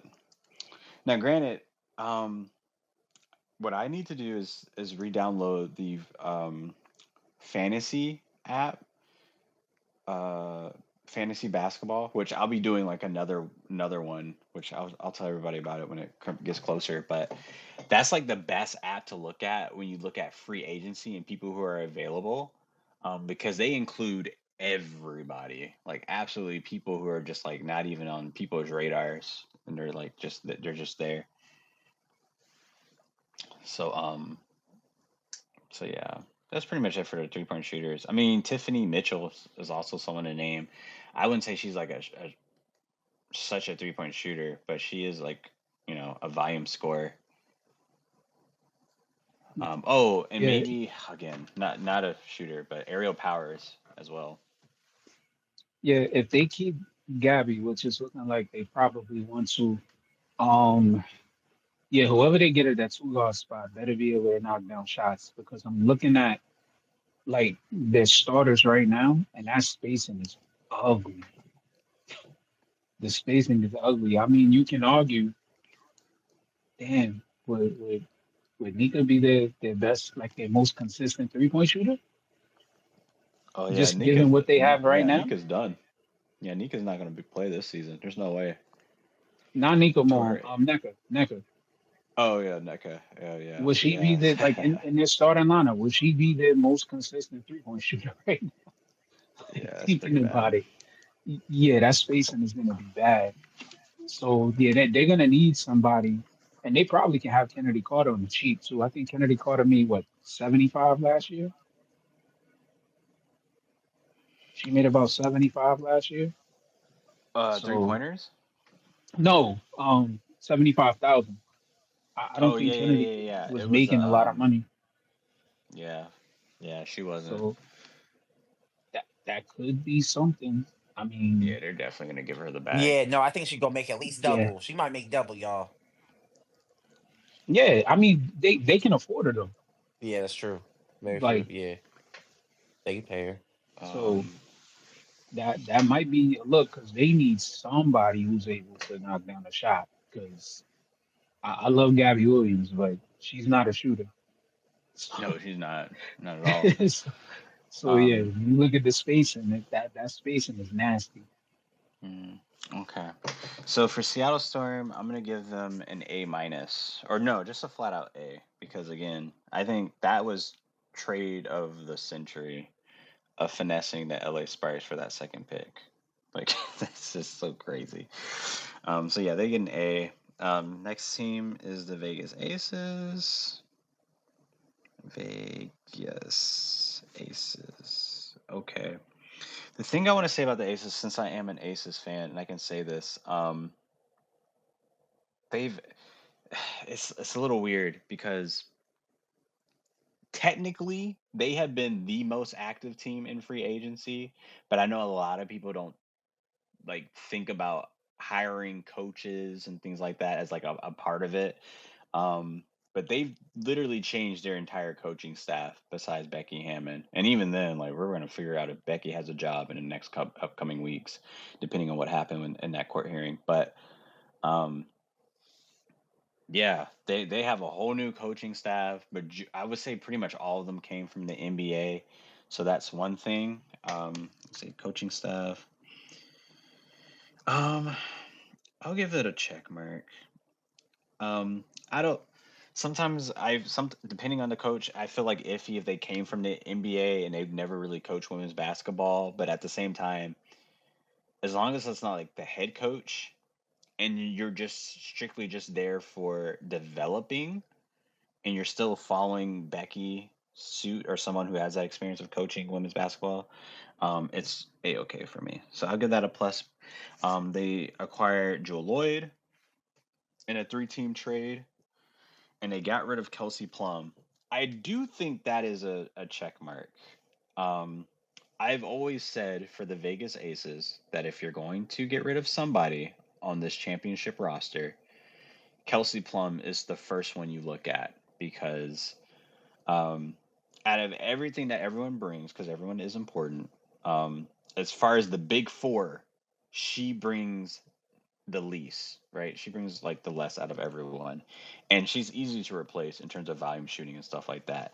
And I do believe in my heart that Jewel Lloyd is a better all around player than Kelsey Plum. I still believe that. Even though that's my GOAT. Um, so yeah. Jewel Lloyd, I'm gonna give her a check mark. However, even with them having already two check marks in this, they still haven't addressed the problem that they have all throughout last season, which was basically their lack of size, lack of rebounding, and their lack of depth. And knowing that their contract situation is absolutely terrible, this upcoming season they're only gonna be able to fix one of those problems, not both of them. There's no way they fix both of them. unless and again, Ghost pointed to this, but unless they do something really crazy in terms of trading somebody. But even then, like, who would you? Because even if you were to trade Kia Stokes, like Kia Stokes doesn't have. Let me check her contract. I don't think she has like a crazy freaking contract Yo, that you frees up a lot of space. you might get a fax machine for Kia Stokes. A fax machine. Yeah, Kia Stokes is just she's on $103,000 deal. That Okay. gets you a role player at best. Damn. And we got no that was the problem. I think that was the biggest problem. Um I gotta put that down because that's a part of free agency too. Them not coring Kate Martin and allowing her to get poached like that is a huge X. Huge X. Because not only it was Kate Martin supposed to be our future, supposed to be like what Alicia Clark is for us, or like was for us, like when we won that championship. Um, but also she's freaking cheap. She's a freaking rookie. Um, those rookie contracts are important. You have to navigate through them. The fact that she's gone and we have to find a replacement for that, and then we have to actually pay for it. Listen, I don't think there's going to be anybody we get at the number 13 pick, which is technically still a first round pick since there's 13 teams. Um, I don't think you're going to get anybody that replaces Kate Martin, let alone Hey, Tiffany Hayes, because she's more than likely not going to come back either. I'll give you a contrast to that. So we cored Miara over Kayla Thornton because Miara is still on her rookie deal, and Kayla Thornton was Yeah. making a little over 100,000. So when you add in Kayla Thornton's money and then Vandersloot's money, we freed up about 300,000. Hmm.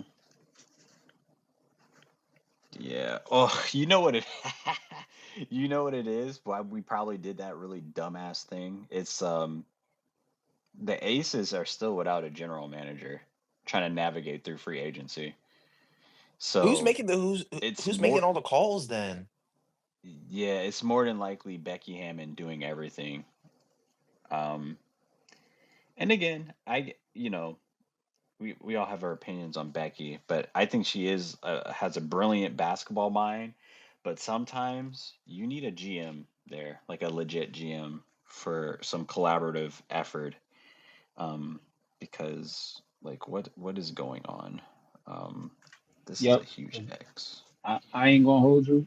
I'd have hung Chelsea Gray out to dry.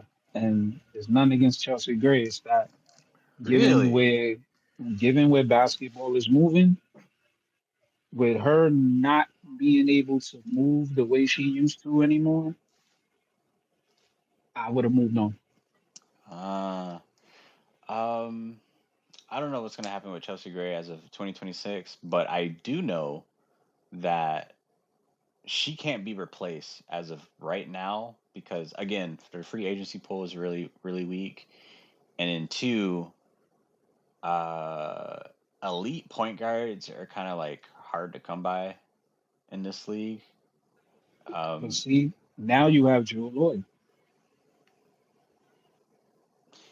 I mean, who was better with the ball in her hands. We all know she had a down year last year, but I still contribute a lot of that to them putting the ball more in Skylar Diggins' hands and out of Drew Lloyd's hands. uh, hmm. All right. Well, yeah, we're gonna find out. We're definitely gonna find out how this is gonna work. I do think the transition is gonna be fine. Like, I don't think it's gonna be like a conflict for Joel Lloyd and Chelsea to like work together and then like Oh, defend no, the no, no. offense. I think Drew Lloyd, like you said, is a better all around player than Kelsey Plum. And that's more so, especially defensively. I think that's where you're going to see the biggest upgrade because, look, I like Kelsey Plum too, but hey, she was getting hunted out there. She was definitely getting hunted out there. So, Okay, you're talking about the greatest player who ever put on a Sparks jersey, by the way. Clear as so Candace. I, so I definitely think that that's going to be an upgrade. I just I don't know where y'all go with the lineup. Like, I think if it was me, I definitely look to see Chelsea Gray maybe run the second unit more and just have the guards be Drew Lloyd and Jackie Young. Have a two Mm, guard instead of playing three guards because the size. But striking out on BG, I think that's where I think y'all were betting on that getting BG, and I don't think anyone's seen her going to Atlanta. I I actually thought y'all were gonna get her, but striking out on BG, I think that kind of put a damper in what y'all wanted to do. yeah, I was never on board for BG because I just thought BG was a little bit too slow, and she's strictly like a back to the basket player. And the last time the Aces tried to do that was like the Liz Cambage era, which was like anyone who like looks at those numbers statistically, those are like ages worse years because it was like she like it was like forced for her to like always shoot outside of the paint always, which is like like just jump shots, either you make them or you don't. But um yeah, we'll see what happens. I think the biggest thing for Aces fans to kind of digest, which is like a tough pill. And again, we're not done with free agency. I really hope we can pull something off. But as of right now, and this is the bad thing about it, we're making moves to not beat the Liberty. We're making moves to beat the fucking Lynx. And that's a problem. I think that's the biggest problem for us because the Lynx were not supposed to surpass us. So clearly, we've taken a huge step back, a huge step back. So we gotta just figure that out. Um, so we'll see. We'll see what happens. For the Vegas Aces, they get a grade of a C, a flat out C. Um, it's again the Lloyd one was the only big thing, and then they just had a bunch of coaching staff upgrades, or I don't even know if it's an upgrade, but we'll find out. And then Kate Martin not being court, which is like bad, really freaking bad. So that brought him down. All right, and then the very last team. Let me double check. I think I did every team. Yes. All right, I did every team. All right, the very last team is the Connecticut Sun. Connecticut. Maya, I know you're still listening. I spelled that name wrong too. I I'm giving them an F, and the only reason I'm giving them an F is because you traded away Alyssa Thomas, and you did not like you still are hungry for draft picks. That's my biggest thing is like you got rid of your best player. What did they get? The 12th pick? Yeah, they got the first round 12th pick That yeah. and Natasha Uh, Cloud. Natasha Cloud. okay. And Natasha Cloud, but you still now your cupboards are bare because I once you trade AT, you know DeWanna Bonner's not coming back. They lost Bree Jones. Um, It's what are they it's a doing with big Dejanay? if. It's a big if with Dejanay right now. I don't think Dejanay wants to go back there. Yeah, I doubt she wants to go back there too. And, and then if that's the case, I think at this point you gotta do a fire sale. You lost your head coach. Like you gotta do a I think Yeah, at it's this true. point Yeah, the head coach is gone. you have to blow it up at this point. You I lost mean, it's four already of your blown five up. stars. Yeah. Yeah, I mean, technically, yeah, but you still paying Natasha Cloud 200. Marina's making like 210. Gotta pay Dejanay, so and you only have the 12th pick. So you still kind of are in that like rebuilding, but not rebuilding stage. Like you're stuck in the middle. They don't have anything to hang their heart on. Like if it's me, maybe you call Chicago, try to get your pick back.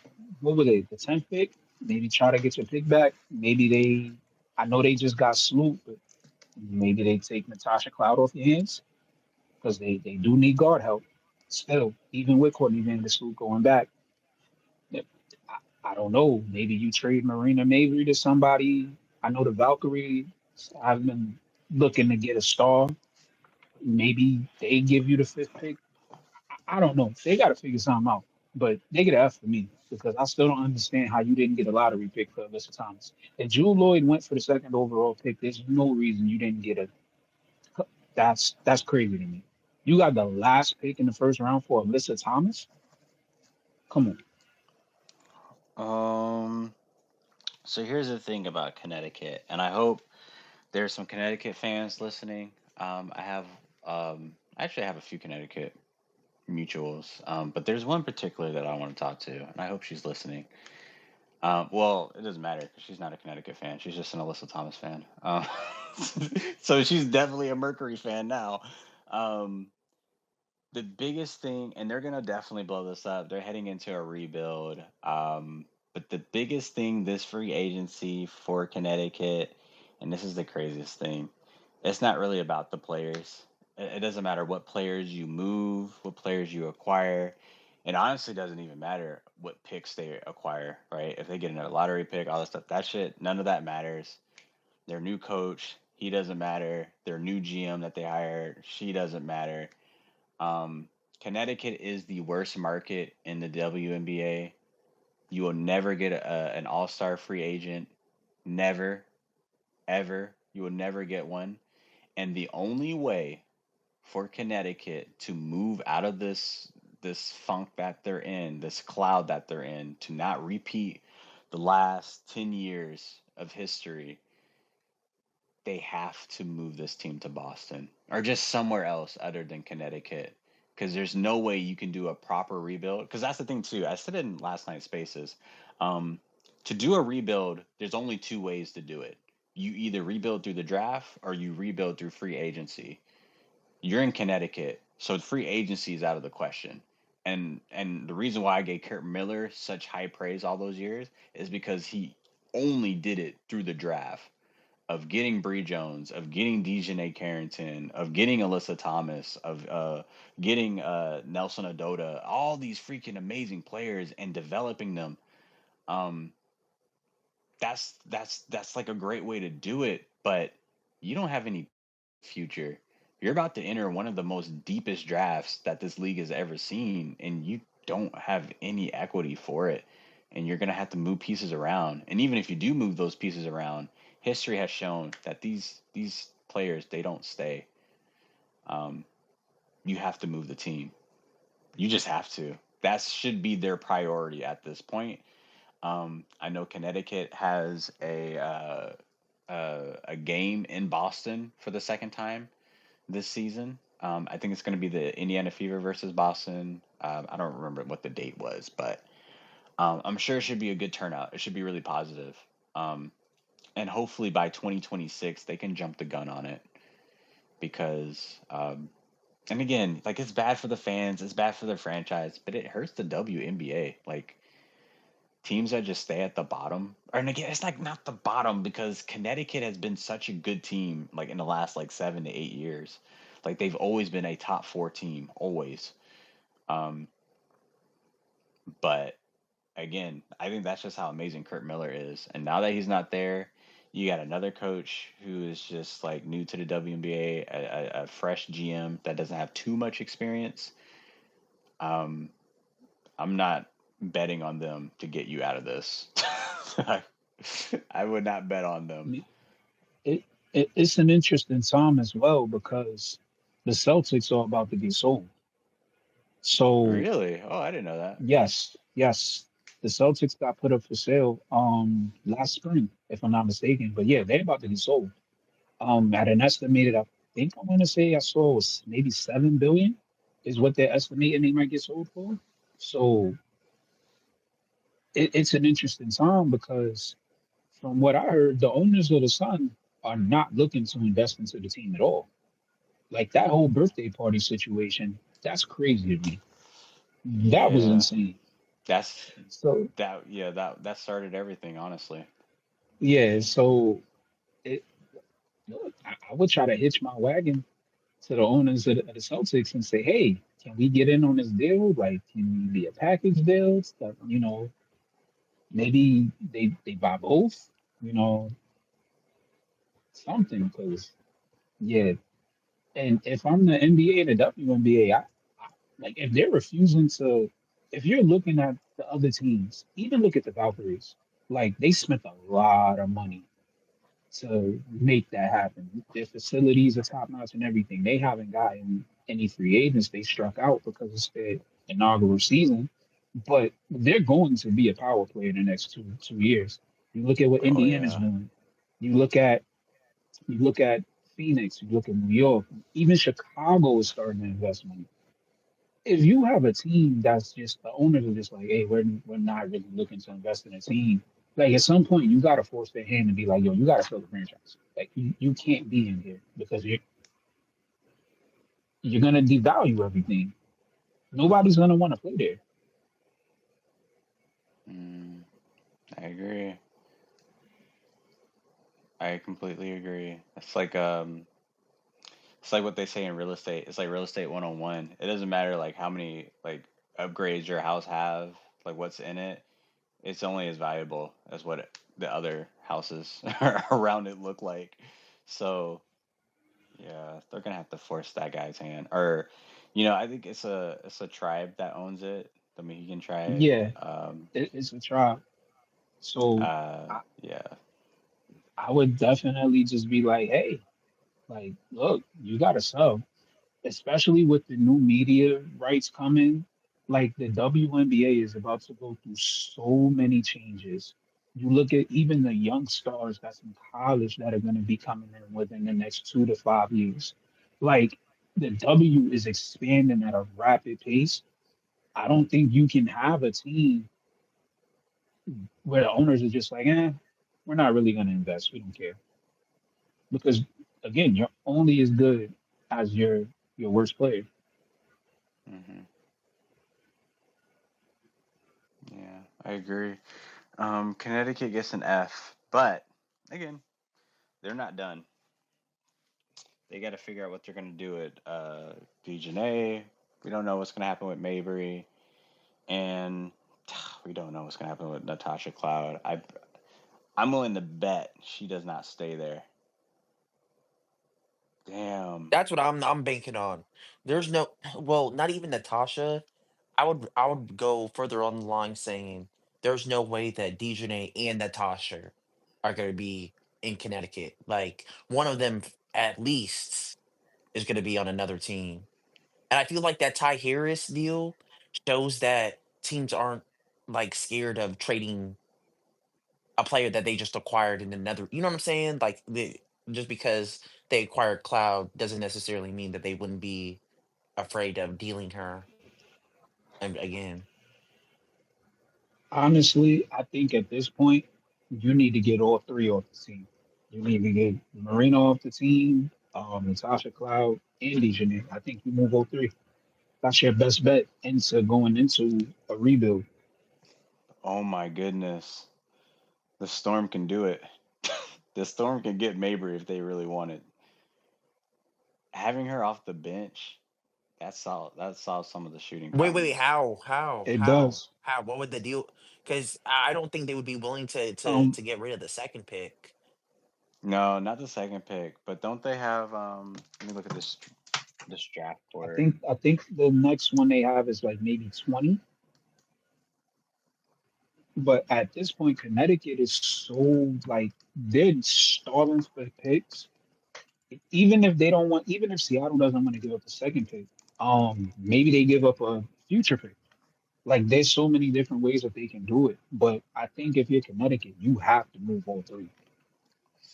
You just Seattle. have to at this point. Yeah, yeah. Seattle has the what is this? One, two, three, four, five, six, seven.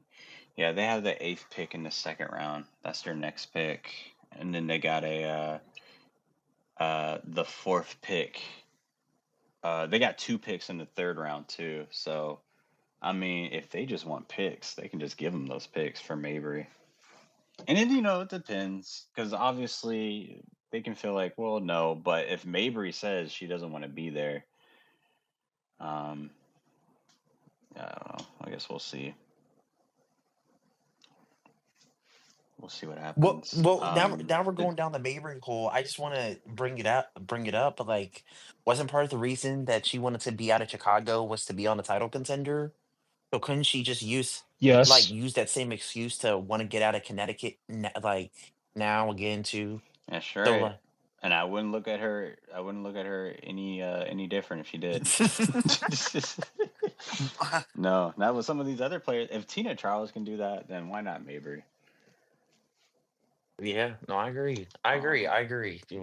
You just brought up a fascinating little scenario that could play out because um, yeah. I'm also looking at this mock draft. The very, very last pick of the draft, they have the New York Liberty drafting Sedona Prince. We cannot let this happen. They got Well, Haley Van Lith going in the third round. that mock is wrong because we have the seventh pick, we have the Mercury pick, and the 12th pick that was traded was ours, but we had the pick swap, so we picked seventh. Oh yeah, yeah, I know. It's this the third round. Y'all have the very last pick in the third round. Oh, okay, okay. I don't think Sedona will fall that far, regardless of like her Because right past and now stuff like that. I'm seeing a lot of Anissa Morrow to the Liberty. Man, well, I don't think she's gonna drop that low. If y'all can get her, oh man, that would be so unfair. Yeah, she's not gonna drop that low. I've always considered, well, I guess not anymore because I think she surpassed Kiki Rice, or not Kiki Rice, excuse me, uh, Kiki on USC. I think she surpassed her honestly as like just a way better player. So I can see her going in the top three, wait, honestly. who? Well, Who are you referring to? maybe maybe not. Kiki No, Irfin. but who were you saying is better? Like now? Oh, and Anissa Oh Morrow. yeah, yeah, you're cooking right now, Carlin.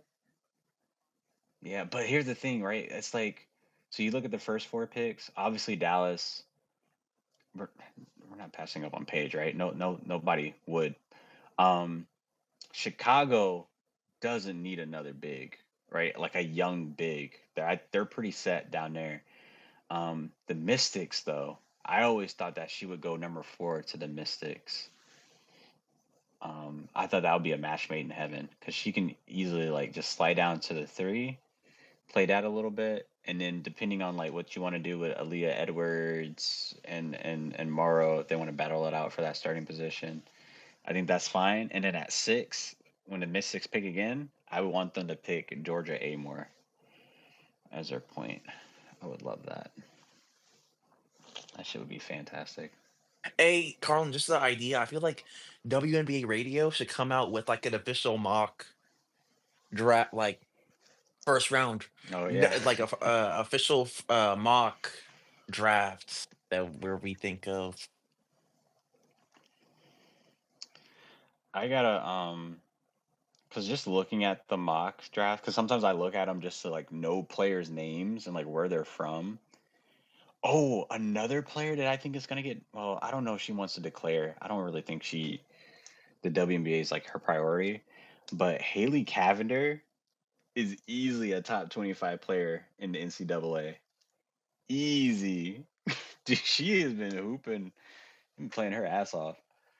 But yeah, I don't know. Nobody takes her serious because she's like a freaking millionaire, and she's like she either plays like a full season and then like leaves for a full season and then comes back, and it's just like, all right, well, clearly basketball is like not your first priority, but I don't know. She's pretty good.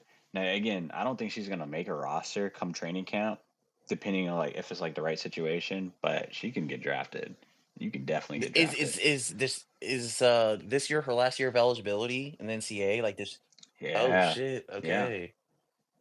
yeah. Her and her sister, but her sister's not really that good. Okay. Yeah, she's the better one. They don't even have her on a mock draft. They got Haley Van Lith, Raven Johnson, Wait, where do they have Haley? Maddie Where do they have Haley in that Westfeld. mock that you're looking at? The very first pick of the third round What? to the LA Sparks. Oh, okay. Okay. Yeah, I don't think Haley falls that low, Yeah. personally. Yeah. I think I think she's like bottom first round. First round, Yeah, at least bottom, first round. bottom. I mean, Well, you know what? There's no way Chicago picks her. I don't think they'll do that. But the Aces at the end of the first. Oh, no, the LA Sparks have like the ninth pick. What would the Sparks even draft? They need a guard. They need another guard. ooh, so Haley backing up Kelsey, basically. What you saying? I think, well, depending on this free agency, if Ari McDonald wants to stay or not, I think maybe they go towards Haley. And then if that doesn't really, um, if they don't really pick Haley, then I really wonder what because I don't know What if, about Odyssey? yeah, Odyssey's there. Yeah, Odyssey's there. But they don't have, I would imagine Odyssey would be starting for them, but we don't know what's going to happen with Ari McDonald, and then we don't know what's going to happen with Zaya Cook. I would imagine Zaya comes back because she's still in her rookie contract, but people get waived and stuff like that, so it's a little bit iffy. But I also think it's funny too. Like Minnesota has like the 11 pick, and they could pick her depending on what their Oh, well, maybe not. No, they're not fucking with rookies. Not if you're trying to win a championship. She could go to the Aces. I'm not gonna lie. Right? You see the vision? Damn, I would love You that. see I it? would love Like it. they let Kelsey go, have another kind of dynamic short guard. Um, kind of feel it like, oh no, just